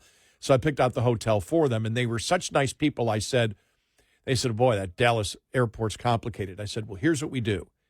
When we get to Dallas, I was up further in the plane. I said, I'll wait for you, and we'll get your baggage. I'll take you to the hotel. And so I did, and I got a great picture of them. Well, it's funny because I was dropping them off and hugs and everything else, because we talked about everything. We talked politics. Found out, Mike listens to a talk show host that I've never met. They're from Rochester, actually. Listened to a talk show host that I know of but never met. And we talked about talk radio. We talked about tariffs. We talked about everything. And it was such a friendly conversation back and forth. And when I dropped them off, I said, oh, wait a minute. Let me put my phone over here. I've got my little remote control, for my phone, for took the picture. And I said, now you have the first picture of your vacation. So, but they were just such a nice couple. And I just wanted to mention it because it's how people just, when I sat there, I go, this is how I relate to people. It's not the political way that you see. It's not social media. People actually talk to each other. Yeah, they really do. Even if you disagree. And there wasn't much I think we disagreed on at all. But still, it was such a friendly conversation. But he had no problem of, and I had no problem of, let's bring up something. Let's talk about something else. What do you think about this? And so it was really, really great. So I just wanted to mention it. Yeah, good. So there you go. Good. All right. So here we go. We've talked about what you may get out of the big, beautiful budget. Now here it is. Ron Johnson's op-ed piece, The Ugly Truth About the Big, Beautiful Bill. Years after COVID, the overspending continues, even with a Republican Congress. Yeah. Ron Johnson, the senator from Wisconsin. The one big, beautiful bill that Congress is working on is certainly big, but beauty is in the eye of the beholder. Too often, the reality of these budget debates gets obscured in the details, politically charged items, and demagoguery. Let me attempt to clarify the current discussion by focusing on the most important facts and numbers. In fiscal 2019, federal outlays totaled $4.45 trillion, or 20.6% of gross domestic product. This year, according to the CBO, total outlays will be $7.03 trillion, or 23.3% of GDP. That's a 58% increase over 6 years. The CBO projects federal outlays will total $89.3 trillion from 2026 to 2035. Much of the blame goes to pandemic spending, but lockdowns are long over. There's nothing now to justify the abnormal level of government spending. Pathetically, Congress is having a hard time agreeing on a reduction of even $1.5 trillion over 10 years. That would be $150 billion. That's just a 1.68% cut, a little more than a rounding error. My guess is much of that minuscule decrease will be backloaded to the end of the 10 years for which Congress now budgeting, increasing the probability that those savings will never be realized. Other than World War II, the increase in spending we've experienced over the past 6 years is unprecedented. After the war, Congress and President Truman understood the importance of returning spending to normal levels. In 1941, total outlays were $13.7 billion, or 11.7% of GDP. They peaked in 1945 at $92.7 billion, or 41% of GDP. That's a 577% increase, 10 times as large as what we experienced with the pandemic. Yet, by 1948, federal outlays were $29.8 billion, and back to a little over 11% of GDP. And since he goes through the whole thing, but says the vision of limited government is now unattainable. But returning to a reasonable pre-pandemic level is doable. The economy is no longer forcibly shut down. Congress should at least be able to bring back spending to its 2019 share of GDP, which would total $1.46 trillion for next year. This would be $838 billion below what CBO's current fiscal 2026 spending projection of $7.29 trillion is. Returning federal outlays to the 20.6% of GDP would save $8.4 trillion over 10 years. Well, there you go. But he goes into everything and just saying this is certainly going to add more to our deficit. I doubt Mr. Trump's voters expect us to continue spending at President Biden's level, which led to the inflation that they elected Republicans last year to stop. I doubt, too, that Trump voters will be elated to see the GOP embrace Democrat policies and priorities, including Obamacare, which seems to have found new life under the name Medicaid expansion. I can't imagine that they want Republicans to increase annual deficits. That's why I cannot support this bill that's being currently discussed and doubt that it will pass the Senate. Well, and if you look at the idea of Medicaid expansion, after Obamacare was passed and Obama was still in office, he talked about that. Basically, that Obamacare didn't cover a lot of things that he would like to cover, and that he would like to expand Medicaid even further. And that's what you saw many Democrats promoting for a number of years. That's the route they wanted to go. Some of them went Medicare for all when we were screaming, you can't do some Medicare for some. Yeah, we can't do Medicare for some that pay into it their entire working lives. And doesn't cover everything, and you have to get a supplemental. And so you're not doing some Medicare for some. Right. This is ludicrous. And you want to expand Medicaid. It gets down to the political will. This is what, because, you and I and our listeners and real fiscal conservatives have been screaming about this for the longest time. But we're becoming a smaller and smaller group. Yep, we are. Yeah, it's true. We're not very loud. Wall Street Journal editorial page, the GOP surrenders on Medicaid. The House bill shrinks from a fight over able-bodied men on the dole. They said the draft, at least, it came out yesterday, at least bows to the proud GOP tradition that those who receive government benefits should also have to work. The bill includes a requirement that able-bodied men on Medicaid without dependents work roughly 20 hours a week. School and volunteering counts. Yeah. They said, then again, the work requirement doesn't kick in until 2029. Right. So you've done nothing. A political lifetime from now. The bill also sets up a waiver process, which states that have long abused to evade work rules in food stamps. Republicans seem to fear their own ideas. Yeah. Far more notable as the bill fails to end Medicaid's outrageous bias towards prime-age men who can work. The feds pay 90% of the cost of able-bodied adults eligible for Medicaid under the Affordable Care Act, but only roughly 50 to 77%, depending on the state, for pregnant women, the blind, and so on. Wow.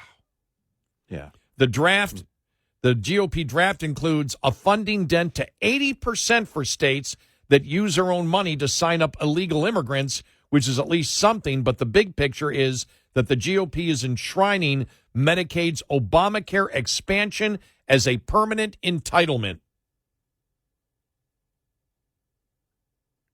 Wow. The 10 states that have declined the Obamacare bribe will face greater pressure to take the money. The potential cost to taxpayer if holdouts from Wisconsin to Georgia to Texas cave, some $670 billion over 10 years, which is not accountable in the budget right now, says the Foundation for Government Accountability.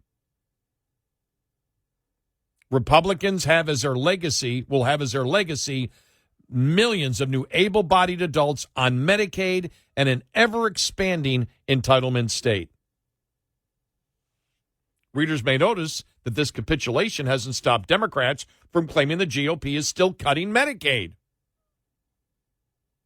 This makes it all the more maddening that Republicans are surrendering their strongest political and moral argument that Medicaid is not for men in their 30s checking out society and watching YouTube. It's for low-income mothers and children with medical needs. Swing district Republicans are terrified of losing their seats over Medicaid. But if you can't stop that, it's over. Yeah, it's over. Yep. If you as Republicans can't stop that, don't have the guts to do that, it's over on spending. Yep. Over. No, it's done. This in the era of Doge. Yeah, the era of Doge, exactly. We'll close that door, too. I don't even, it's, thanks, Elon, but yeah. It's not going to translate on Capitol Hill, so whatever. There again is the problem. Over and over again, no political will because the people don't care. 866-90-RED-EYE. Get in touch with Red Eye Radio, toll free at 866-90-RED-EYE.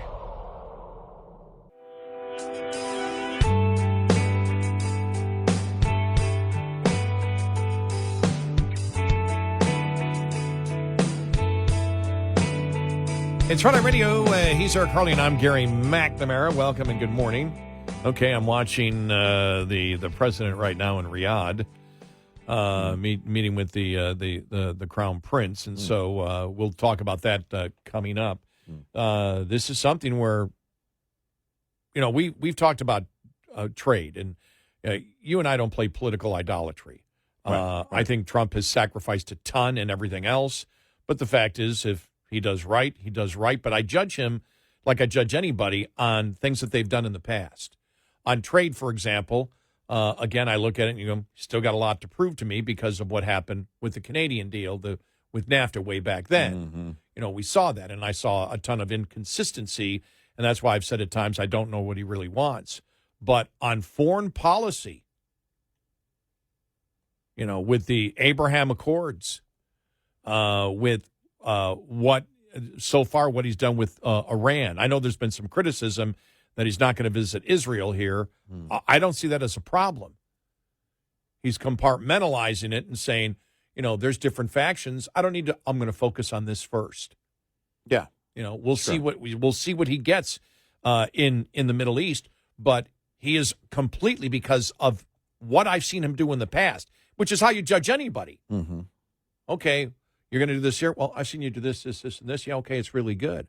I think he has been totally underestimated by a ton of people on his on foreign policy. Yeah. And the Abraham Accords and taking out Soleimani, those two things for me were it.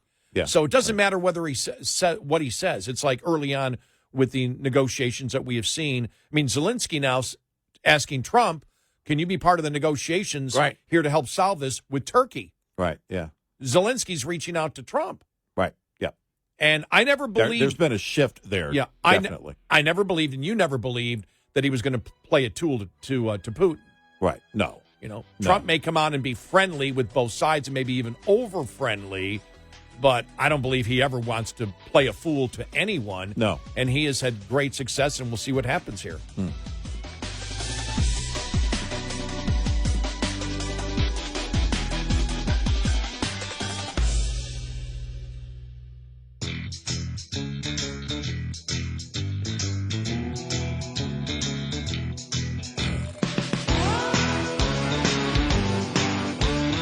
You're listening to Red Eye Radio from the Uniden America Studios.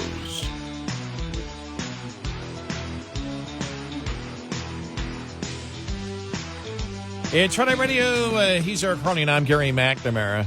Yeah, so the president is in Saudi Arabia now. We'll get to that here in a little bit. But talking about the big, beautiful bill and the op-ed piece from Ron Johnson. Well, it's big. Certainly is big. I was just reading John Fund. Man, he's been around for a long time. Yeah. In his column, column in National Review, Medicaid is junk health care.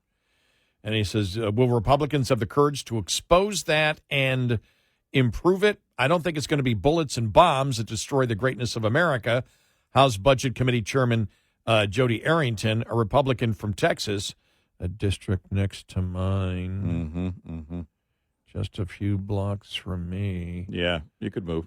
I have Jasmine Crockett as my, but as the House Budget Chairman Jody Arrington said recently on a Fox News podcast, I think it will be our appetite to spend and our lack of political courage to rein it in. That will destroy the greatness of America.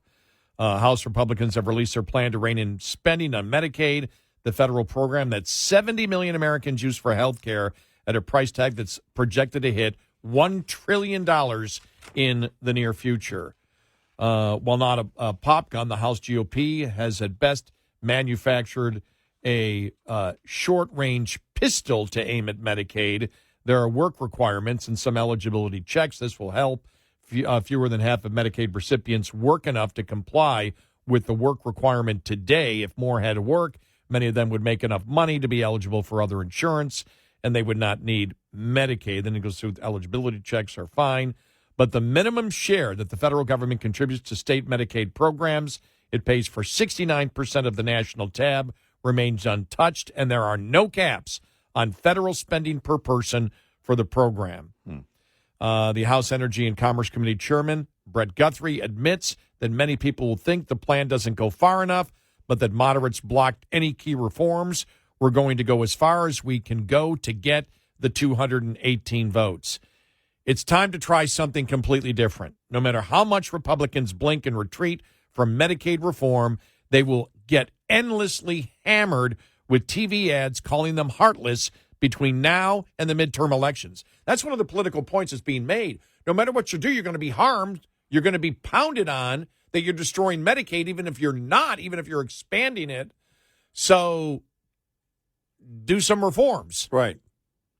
It's time they fight back, expose the Medicaid program for the shoddy, substandard care it provides, and provide alternatives that will improve real outcomes for Medicaid payments.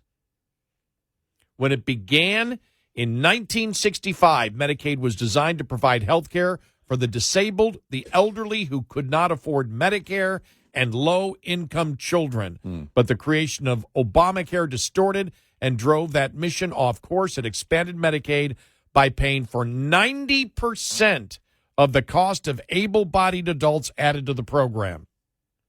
This created another enormous incentive to sign people up in the 40 states that have expanded Medicaid under Obamacare. In those states, the federal government is paying 90% of the cost of able-bodied adults. Most of them are male. But at only an average of 57% of the cost of adding people from other groups. You and I both know you can win that argument with the American people. Yeah. It's right. like the Republicans don't want to have that argument. They don't want to have that debate. Don't even want to touch it. Nope. Well, this has created a broken program. A disabled child gets $1.33 in federal support for every state dollar. And there are 700,000 disabled children on waiting lists. But in New York alone, because of the incentive to join, as many as 3 million people are on the program despite being above normal income limits. John Goodman, a think tank president who helped create a highly successful federal medical savings account program, has ideas that, if implemented, would actually make Medicaid a more rational program that would actually provide better health care for recipients. Goodman points out that Medicaid patients are second-class citizens in our health care system. Many doctors refuse to take Medicaid patients because reimbursement rates are so low. When new patients sign up for their Medicaid, their visits to the emergency room go up by 40%. Parkland Hospital in Dallas, the city's safety hospital, says the average in and out time in their emergency room is almost 6 hours. Goodman says we can give Medicaid enrollees access to the same level of care that middle-income patients receive and save real money in the process. Among his ideas, let people buy health care like they buy food with food stamps. If they go to a community health center or an ER, they pay Medicaid rates. But if they go to an urgent care clinic or any private practice doctor, they can add to the Medicaid rate with cash and pay the market price. This gives them access to the same type of health care now available only to other patients. This practice is currently illegal. Allow people to have a Roth health savings account. Medicaid managed care insurers should be able to make deposits into health savings accounts, HSAs, so their patients can draw on them to provide for routine or emergency medical needs. Give Medicaid patients access to direct primary care. This is 24/7 access along with a doctor's phone number. Medicaid could supply the funds, or Medicaid enrollees make monthly payments from their Roth HSA. Doctors would compete for their businesses. The cost in many Midwest cities is $50 a month for a mother and $10 for a child. The upcoming budget battle, this is the problem that you and I talked about, and everybody knows it. Everybody knows it. That's the thing. May be the last opportunity that Republicans have in a generation to bend the curve of Medicaid spending or improve outcomes. Yeah. It's not going to happen. It simply isn't going to happen. The equilibrium blueprint outline that we got yesterday isn't going to be framework. I forgot that. It's going to evolve into something fatter from this. It's not going the other direction. And much to the dismay, and he knows this already, people like Chip Roy or other conservatives, other fiscal conservatives in the House, it's not going to go their direction. I don't know where the votes are. I'd love to see a head count right now. You don't have the margin to mess around here. And heaven help any Democrat that votes along with it. So that's not going to happen. They've already said they're not going to vote for anything. Right. So that's not going to happen. Jeffries, I'm sure, has everybody in line. There's not going to be any House Democrats on board. So you can only lose a handful on the GOP side. So, but it's still, again, squeezing the water balloon. All right, well, we'll cut over here. Well, yeah, but it got bigger over here. You know, you're not going to see any change. So reconciliation right now isn't between the House and the Senate. It's between the GOP House and the GOP House. Well, I've already seen it on social media. What good was Doge if Medicaid continues with this? If we're not, if you know, what good is this thing to cut wasteful spending if the Republicans look at able-bodied men who make more off Medicaid than, single mothers with children, which was really more the original intent of Medicaid to begin with, and that's not pointed out, and it has been pointed out, by the way, and Republicans still say, we can't argue that point before the American public. We will lose that. Right.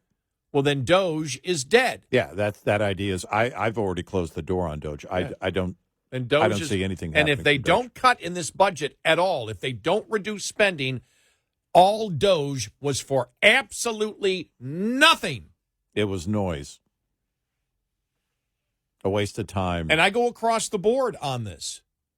You know, even though the president's suggestion, you know, again, has cuts, nobody's passionate, from the president down to the Republican leadership. Nobody is passionate to say, look what we did with Doge. We can actually cut this budget.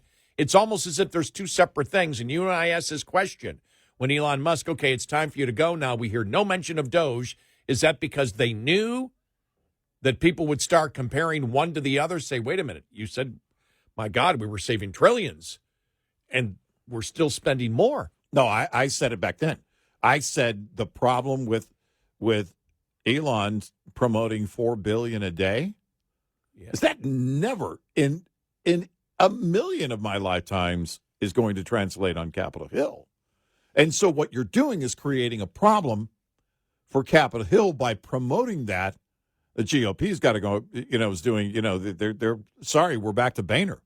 We don't like messing. But it wasn't $4 billion a day, as we found out. No, it isn't. But you can't promote $150 billion. Yeah. You can't promote $100 billion.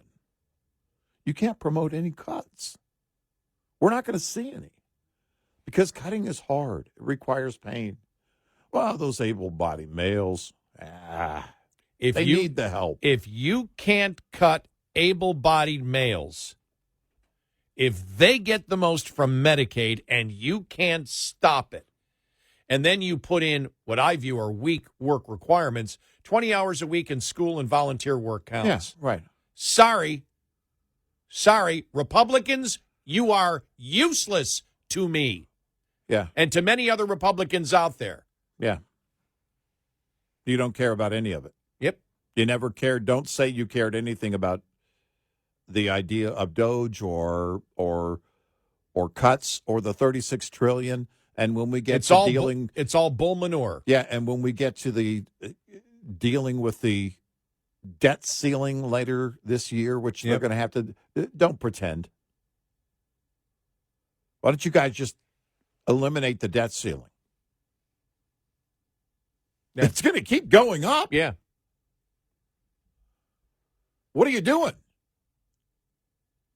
And you look at it, and it's, why are you Ron pretending? Johnson knows, Chip Roy, everybody knows. Right. The Republicans are the ones that made Obamacare. If this goes through, the Republicans will be the ones to make Obamacare permanent. Yep. They make Obamacare more permanent than they do any of the tax cuts on overtime, or, the no tax on overtime, the deduction for people over 65, the no tax on tips, the child tax credit, everything is 3 years. Yep. But Obamacare forever. Yep. Jeez. Well, and that's what the Democrats wanted, expanding Medicaid. Yeah. That's a dream for the left. Right. And they're going to vote against it. And by the way, they would love to vote for something like this.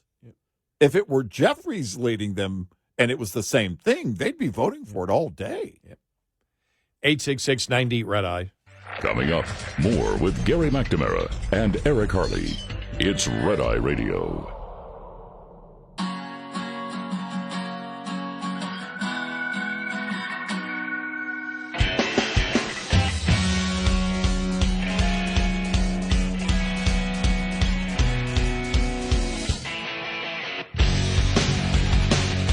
It's Red Eye Radio. He's Eric Harley and I'm Gary McNamara. It will be interesting. The Republicans will start the debate on the bill tomorrow. Yeah. So that's going to be interesting to see. And I'm interested to see what the vote count. I've already seen at least 2 that won't vote for it in the House. Right. 2 Republicans. Right. You have Chip Roy, and I forgot who. I just saw the Republican congressperson the other day. I just can't remember his name for a moment. Who said, "Nope, it doesn't expand. It doesn't spend enough because it doesn't expand in his blue state." The salt deduction. the salt deductions. Yeah. Right. Yeah. Well, that's another thing. It's again, which tells me. So you're going to have two sides, 2 arguments for the Republicans, the ones that say it spends too much and the ones that say it doesn't spend enough. Again, this thing is only going to get fatter. They're not going to trim this thing down. That's not going to happen. This is what they're going to try and whip the count on right now. This is where they're going to go with it. How do you appease Chip Roy? How do you get a yes? Right now, I don't think think you can. I don't think right. there's a yes out of him. Yeah, I don't think it can be gotten. And have you already lost? If you're looking in the Senate, have you already lost Ron Johnson, Rick Scott? Who else? I forgot. I think there was. Oh, Rand Paul. Yeah, maybe. Yeah. Yeah. It's not good.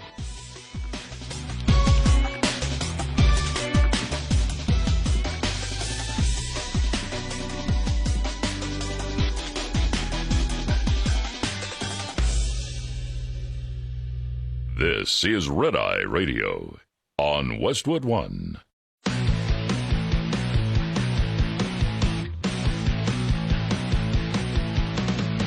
Now, it's Red Eye Radio. Gary McNamara and Eric Harley talk about everything from politics to social issues and news of the day. Whether you're up late or you're just starting your day, welcome to the show. From the Uniden America Studios, this is Red Eye Radio. All across America, we are Red Eye Radio. He is Eric Harley, and I'm Gary McNamara. Good morning. Hello. Will be an interesting week. And I'm really anticipating what the debate will be like tomorrow. And it'll be interesting to see if they don't get the votes, and the votes are the conservatives. Yeah, right. Yeah.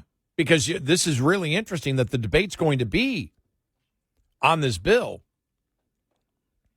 from the conservatives, and we'll see how many conservatives there are, saying this spends too much money. And Chip Roy's going to be up there. We're going to be playing the audio cut. Mm-hmm. Let us preview Chip Roy's speech before he makes it. I can see. If you can't cut able-bodied males, if you can't say work a full-time job for able-bodied males, before they collect Medicaid, and you continue to pay able-bodied males more than you do pregnant women and single women with children, then you're never going to solve the budget. I'm trying to scream. I'm trying to scream like he would. Yeah. You're not going to solve it. And I cannot vote for this bill.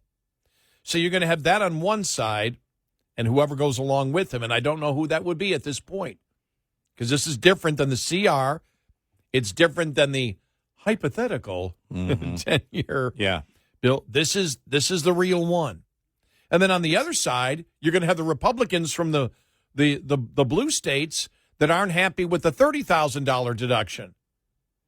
They want it unlimited. Right. And so you're going to have two different parties. You're going to have the side that says, no, it spends too much, and the side that says, no, it spends too little. Right. It's going to be an interesting next 10 days. And I don't know how you bring the votes together. I see Chip Roy as a no. I don't think there's anything that's going to bring Chip Roy over. I don't. Do you lose too many? Are there enough Republicans to clear that margin to get them to change this bill? I don't think there are. I mean, I don't know. Could be wrong.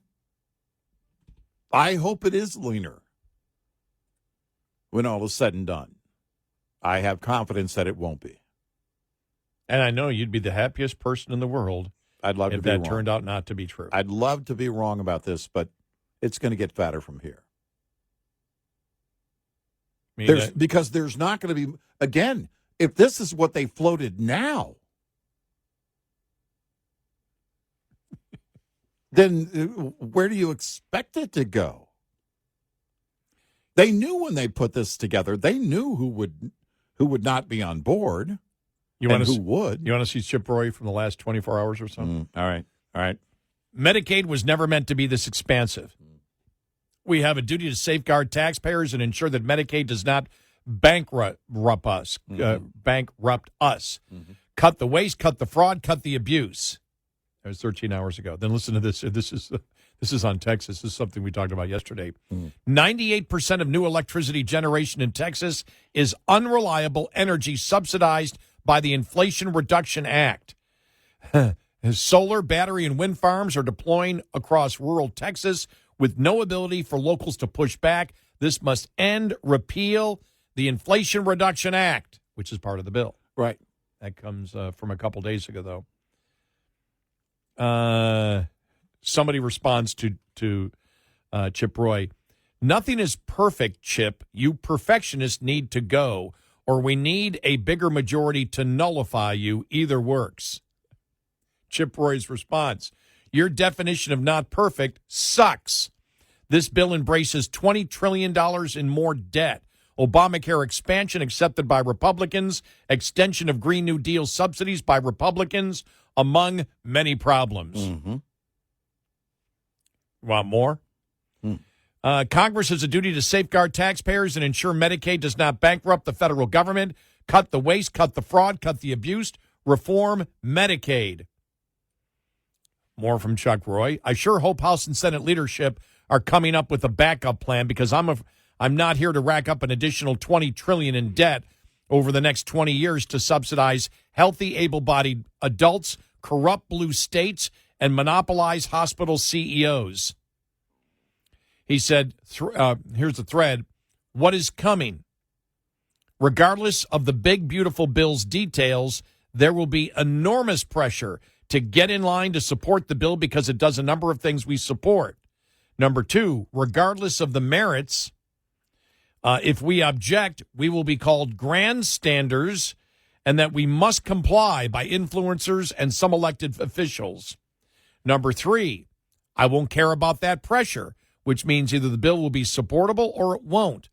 Pew view of my key issues. Does it bill meaningfully reduce the deficit?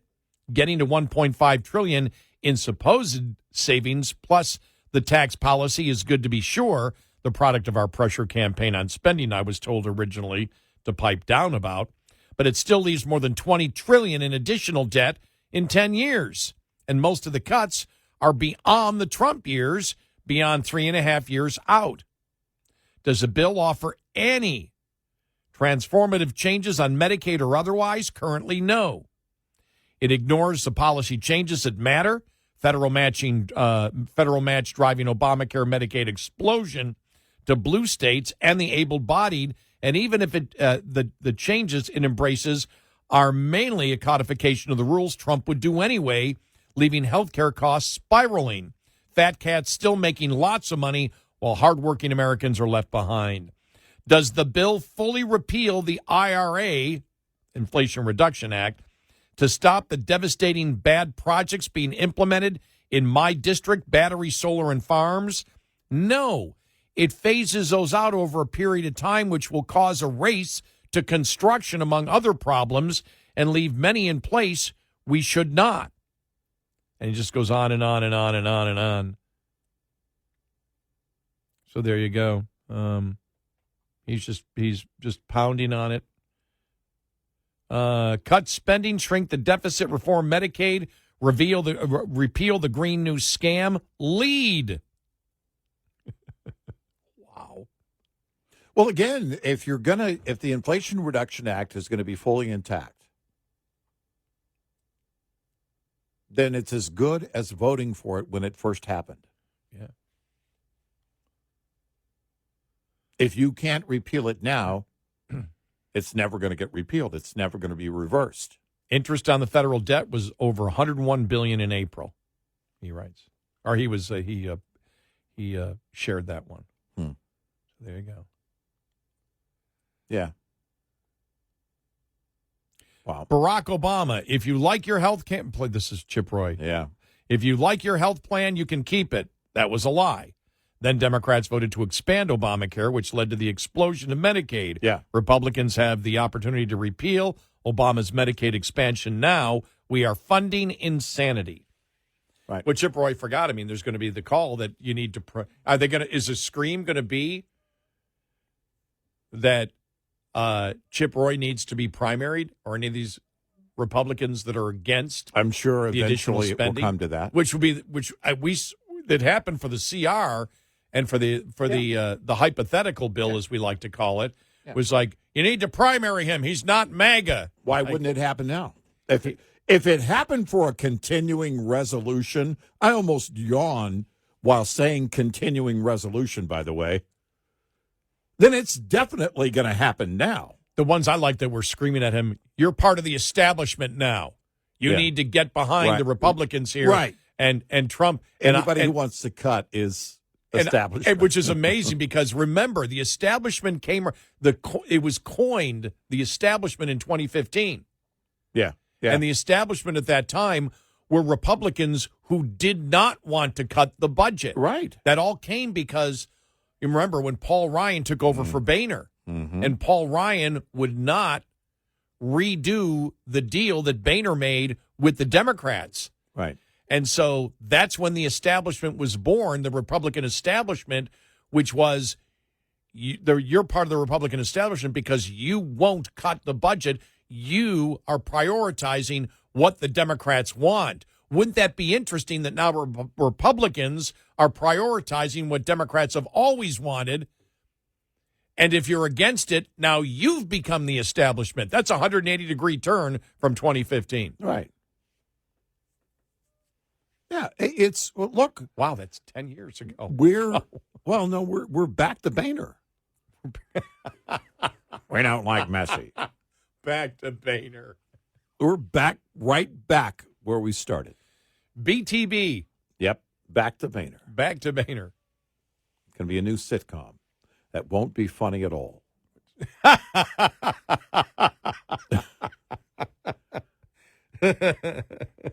Where's my bourbon? So NBC's going to carry it. Where are my cigarettes and my bourbon? Will that be a Disney Where are my production? bourbon cigarettes? A new comedy that's not funny? Sponsored by Disney.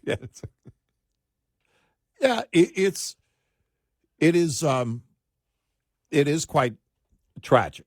Let's see here. I got something earlier. Tammy writes, I wonder what constituents are directing Mike Johnson and the Republican Congress right now.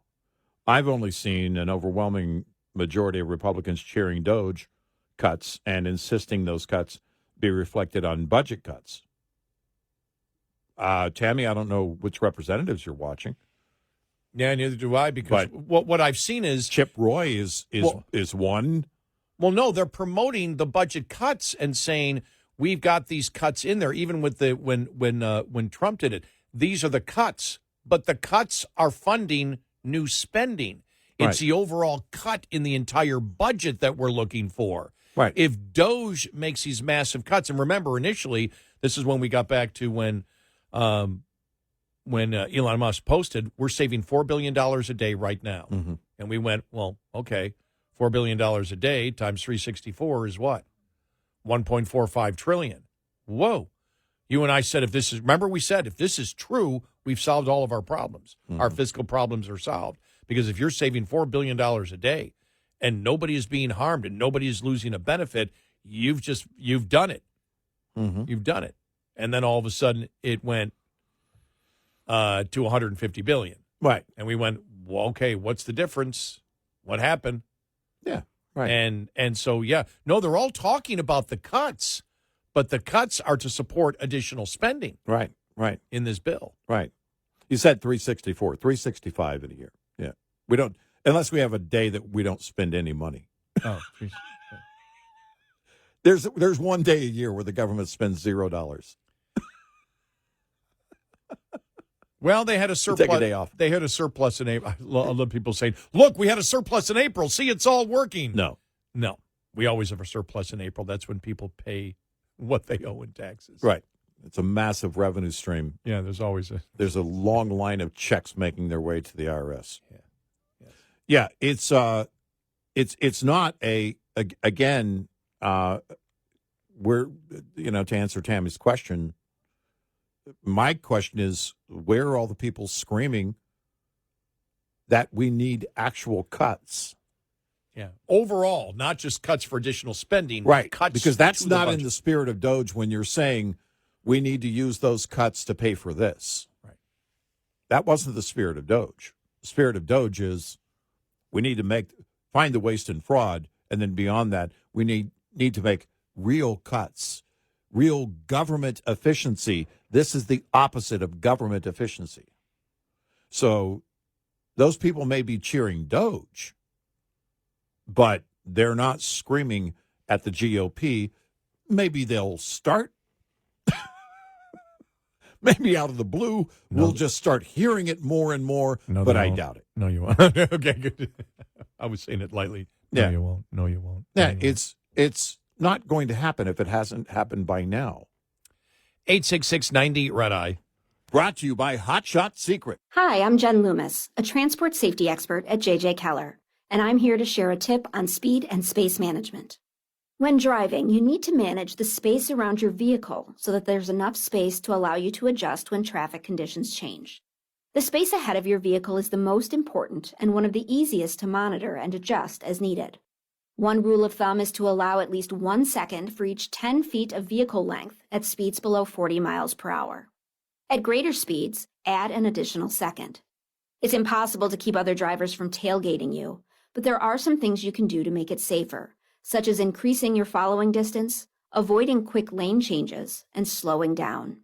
There are also several things you should do to ensure that there is plenty of space between the side of your vehicle and other vehicles. Don't hug the center line, avoid hugging the right side of the road, and avoid traveling alongside other vehicles in strong winds, especially crosswinds. This tip was brought to you by JJ Keller and Associates. Visit us at jjkeller.com. Get in touch with Red Eye Radio, toll free at 866-90 Red Eye.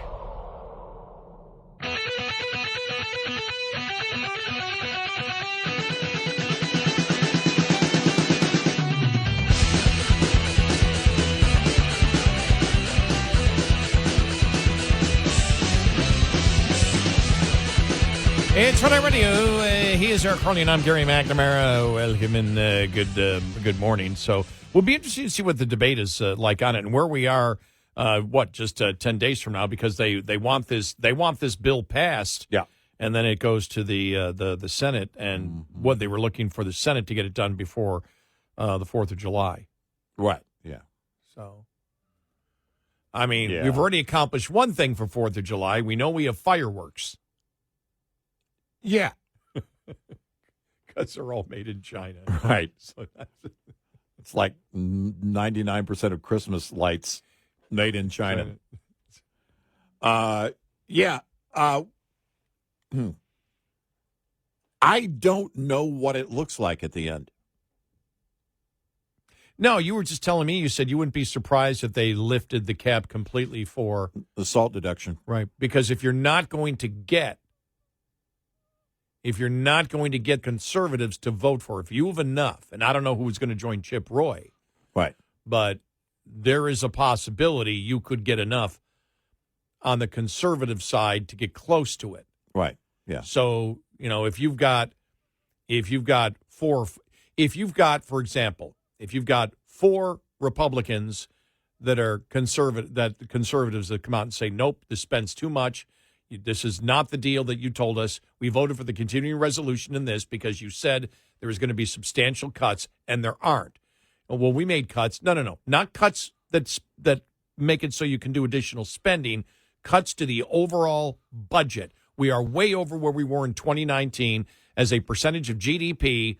We should be spending $800 billion less. We're looking for just anything that shows you actually want to cut the size of the deficit with this budget. We don't see it. Maybe if you have 4 or 5 who do that, that gets you 1 or 2 votes away, and you've got, I don't know how many blue state Republicans want the cap lifted and would be willing. Well, red state Republicans, some of the red state Republicans are in the same boat. Remember, over in the Senate, Rand Paul pretending like he was concerned for our friends in those blue states and punishing them. And then we did the math, and it was like, oh, no. His own state, you're still going to see that kind of impact. Now, I don't know if it's above that 30,000. That is more blue state-ish in terms of that level of SALT deduction. But you get all them aboard if you lift the cap completely. Exactly. And say to heck with spending, because you're not going to be able to get those conservatives who feel, if they feel burned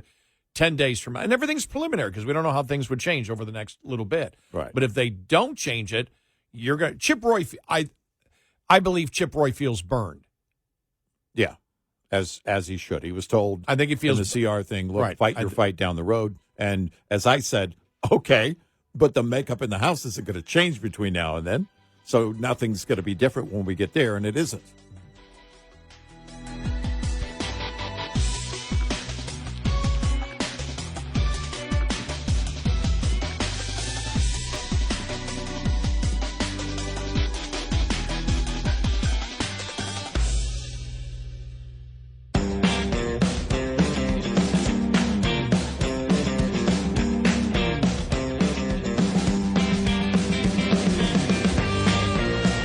All 5 hours of the show live every night on the Red Eye Radio app. Available in the App Store. Red Eye Radio. And he's Eric Harley, and I'm Gary McNamara. Ooh, welcome and good morning. All right, are you ready? I did find some Chip Roy from late last week. Okay. He was on Fox Business with Degan McDowell, who was, she's been screaming about the Republicans, too, and about the spending and everything. Yeah. And this is when they realized late last week that Mike Johnson was backing off on a Medicaid overhaul. Mm-hmm. And it's funny because you don't see many people, not even on Fox News, screaming about spending anymore. Right, yeah. She's one of them that is. Yeah. Are you ready? Yeah, all right. All right. Get ready. Here we go. Here we go. What has potentially been ruled out by the Speaker is lowering the reimbursement rate for Medicaid services and the per capita caps for the Medicaid Obamacare expansion recipients. Where on earth is slowing the spending of this program to $1.1 trillion a cut? When will the Republicans stand up for not bankrupting the United States of America? Well, Dagan, first of all, thank you for putting a spotlight on this. You've been doing it now for several weeks so that people can actually understand the facts. And let me just note that the scuttle here on the Hill, when I talk to the reporters that, run around where we are, they're saying that Democrats can't believe, Democrat leadership, Democrat staff, Democrat members can't believe how much Republicans are diving in hard to defend Obamacare and to defend the worst parts of Obamacare, which was the Medicaid expansion and what you described, which is the 90% federal match rate, to go to the able-bodied, a population that should be working, the able-bodied instead of the vulnerable for whom Medicaid was created. Our position is pretty simple. If you can work, you shouldn't be getting benefits without working. If you are able-bodied, you shouldn't be getting more benefits than the vulnerable for whom it was created. If you are on Medicaid, you shouldn't be getting more benefits than people on Medicare get. And if you are ineligible or illegal, you're not a citizen, you shouldn't be getting benefits at all. And there shouldn't be scams, these money laundering scams that California is using. This is common sense stuff. And with all due respect to the Speaker, you can't take something off the table if those of us sitting at the table haven't agreed to take it off. It is a big table. We all need to come together. I've drawn no red lines, Dagan, but I have said the math has to add up. And if you're not willing to reform Medicaid, if you're not willing to find those savings, which, by the way, are hurting vulnerable Americans, hurting poor people, hurting people who need it, then shame on us. We should stand up and lead, and then we can do what we need to do to get tax cuts, get spending down, decrease deficits, and help Americans. I remember that was before this bill was submitted. This was late last week. Yeah. So I think for anything, you need to provide a Social Security number now. Yeah, that's part of this bill, just so you know, when you talked about illegals there. So, I mean, there are, if you're a conservative and you're somebody who's been following this for the longest time and you were around for Obamacare and everything else, this shows you where the Republican Party has drastically changed. Yeah. I remember it was up to, because I did in the late 90s, I would campaign for Republican candidates. I would support, I would still pound on Republicans, but it was really, and I think you were around when I finally had it with Republicans. I think you were there that day. Wow, almost 20 years ago. Yeah, time delay. 20 years ago in August. Yeah. Because you and I have been together July 15th. Yeah, 2005 is when we started together, and it was August where you said, I think you probably were thinking, I'm working with an insane man. Well, I was looking for a brain defibrillator because the new guy was about to blow his skull. And I was asking some of the guys in the production crew, do we have a brain defibrillator? And that was 20 years ago when Tom DeLay, viewed as a conservative, said, you need to shut up. Republicans have cut everything that they possibly could on this budget, which just sent me into ballistic land at that point. And that's when I started moving away. I still, I'm an independent, but I vote. I've only voted in Republican primaries, and I've only voted for Republicans since then. But I stopped endorsing people from the Republican Party because I got burned. I got burned from people. What are you doing? Well, you have to not this way. No, sorry. If you want to compromise, fine. I can't compromise on the position of fiscal sanity with the United States. And it was a fiscal issue for me, but that's really what began. That's where it began for me. Way back then when that happened. I think it might have even been before that, because I think I stopped when I was a local talk show host. I said, nope, can't do it anymore. I'm a conservative. The Republican Party still, because I agree with 0% of the Democrats, the Republican Party still I align with, I don't know, depends on who it is. Somebody like Trump, probably 70 to 75%. Probably most of the rest of the Republican Party, maybe about 60, 65%. And then there are things I drastically disagree with them on. So, but that's fine. I mean, nobody expects everybody to agree with them, but then I'm not going to endorse people or endorse something that I disagree with. Right. Yeah, I can't do that. I just can't. And so I like the fact that Dagan McDowell is, still absolutely passionate, because you find a lot of conservative commentators no longer really care about the deficit. Yeah. Well, we'll do it next time. We can't get it done now. If you can't get it done now, you'll never get it done. You'll never get it and done. If you can't, and maybe this is a great point. Maybe this is the point that you needed, because it's so obvious that the Republicans could defend. You're not cutting. You're not reducing. Remember when Republicans wanted to reduce the rate of growth of Medicare in the mid-'90s? And the Democrats came out and said, and they wanted to reduce the rate of growth of the school lunch program. They were still going to. They were still going to increase, but increase at a lesser rate. And Democrats came out and said that Republicans want to kill old people and starve children. Right. And they couldn't handle that. Remember when Paul Ryan wanted to cut or balance the federal budget over 30 years? 30 years. 30 years. 30 years was his goal. And he was defeated later that year for vice president, as we all know. But it was that summer where he came up with his plan. Right. That's part of the reason they probably lost. Yeah. Because he was pounded on for being so heartless and cruel. Yeah.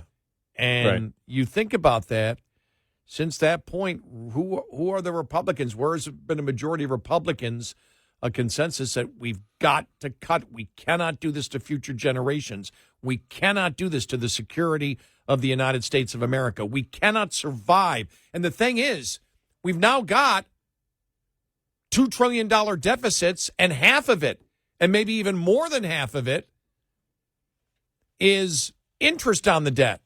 Yeah. We're paying and that's only going to go up. We're paying over $1 trillion in interest. Yep. It's expected to be 1.2 or 1.3 trillion just in interest. It funds nothing. Right. Except the fact that I may get a true treasury bill because I'm not getting the tax cuts I want, and so I'll get my money right from a treasury bill. Yeah, good luck with that. That just popped into my mind. Exactly. And so you don't even, again, when I saw Dagan McDowell, I'm like, fine, I haven't seen that kind of passion on Fox News to cut it all. You don't see it. No. No. No. At least, she's there on Fox Business, railing against it, which is good. But the fact is, with $2 trillion deficits, with over $1 trillion in interest now on the debt, and it keeps going up and up and up and up and up. Republicans still can't. They don't believe they can go to the American public and say what Chip Roy just said right there. Right. Which is, we should not be giving able-bodied men more than we give single mothers with children who actually need it, and we're giving more to able-bodied men who aren't working. And even if you're an able-bodied man, you still should not get more than the woman. They don't believe they can sell that to the American public. As he said, Chip Roy, media people are telling him Democrats are ecstatic. Yeah. My God, we can do whatever we want if we get in power, because the Republicans have codified Medicaid, Obamacare now permanently. Yep. And they can go around saying, well, they've made it so Medicare can stay forever. And they've thrown bones at certain constituents for 3 years. They can't even make their tax cuts permanent. They can't even make their tax cuts.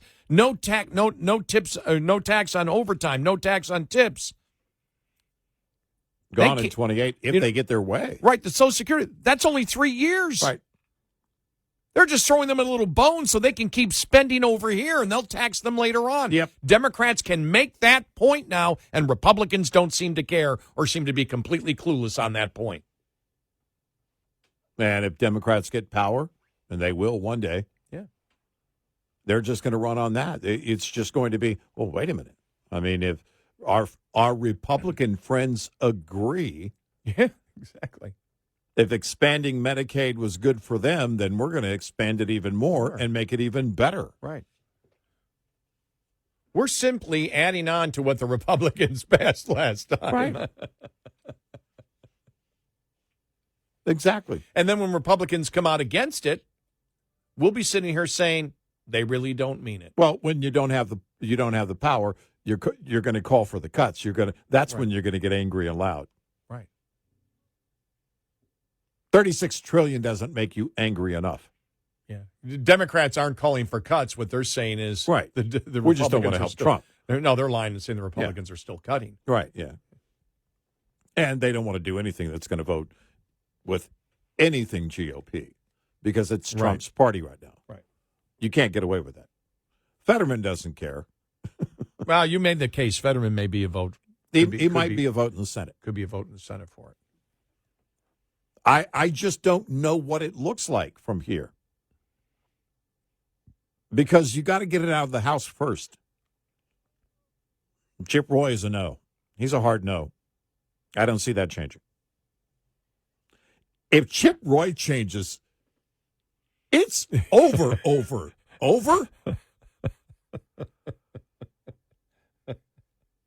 If Chip Roy, I'm going to drive to his district and check on him. If he ends up being a yes. It's going to be a fascinating next 10 days because I have no idea where they go on this. But I would tend to believe that they would say, okay, let's lift the SALT cap completely. Well, here's the thing. In order to get those votes, if you're not, because I saw one again. It was, I can't remember who the congressperson was from. I think it was a New York congressperson who said, nope, I want it the cap gone. Yeah. Now 30,000 isn't enough, but then you add to spending. Well, if you're adding, if it's getting fat anyway, why not? You know what I mean? If you're not going to, if you're looking at this and you're Johnson, you say, well, effectively, we're not really doing much here. We can move a little bit, make a little bit of room for this SALT thing to explode into, never land territory again, in hopes that we win keep those red districts in the blue states. Because we're not going to really make any cuts anyway. People are going to be complaining. Chip Roy's a no anyway. So why not? And just rub more salt on the debt wound. Exactly. 866-98 Red Eye. Coming up, more with Gary McNamara and Eric Harley. It's Red Eye Radio.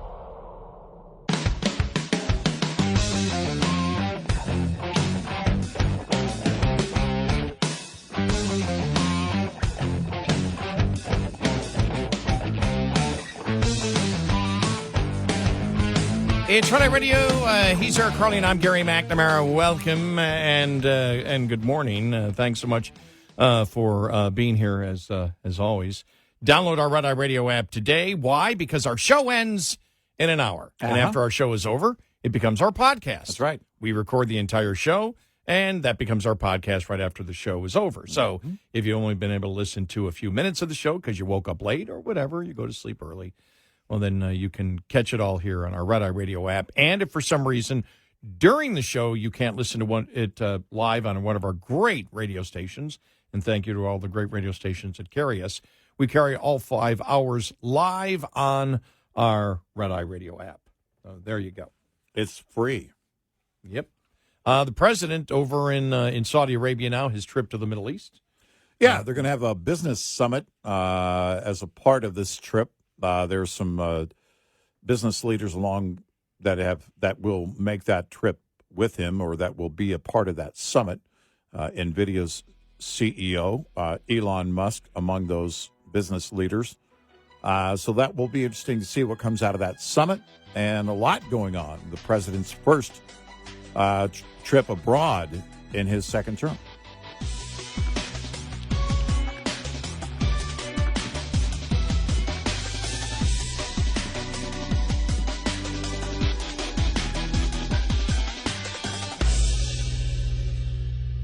This is Red Eye Radio on Westwood One.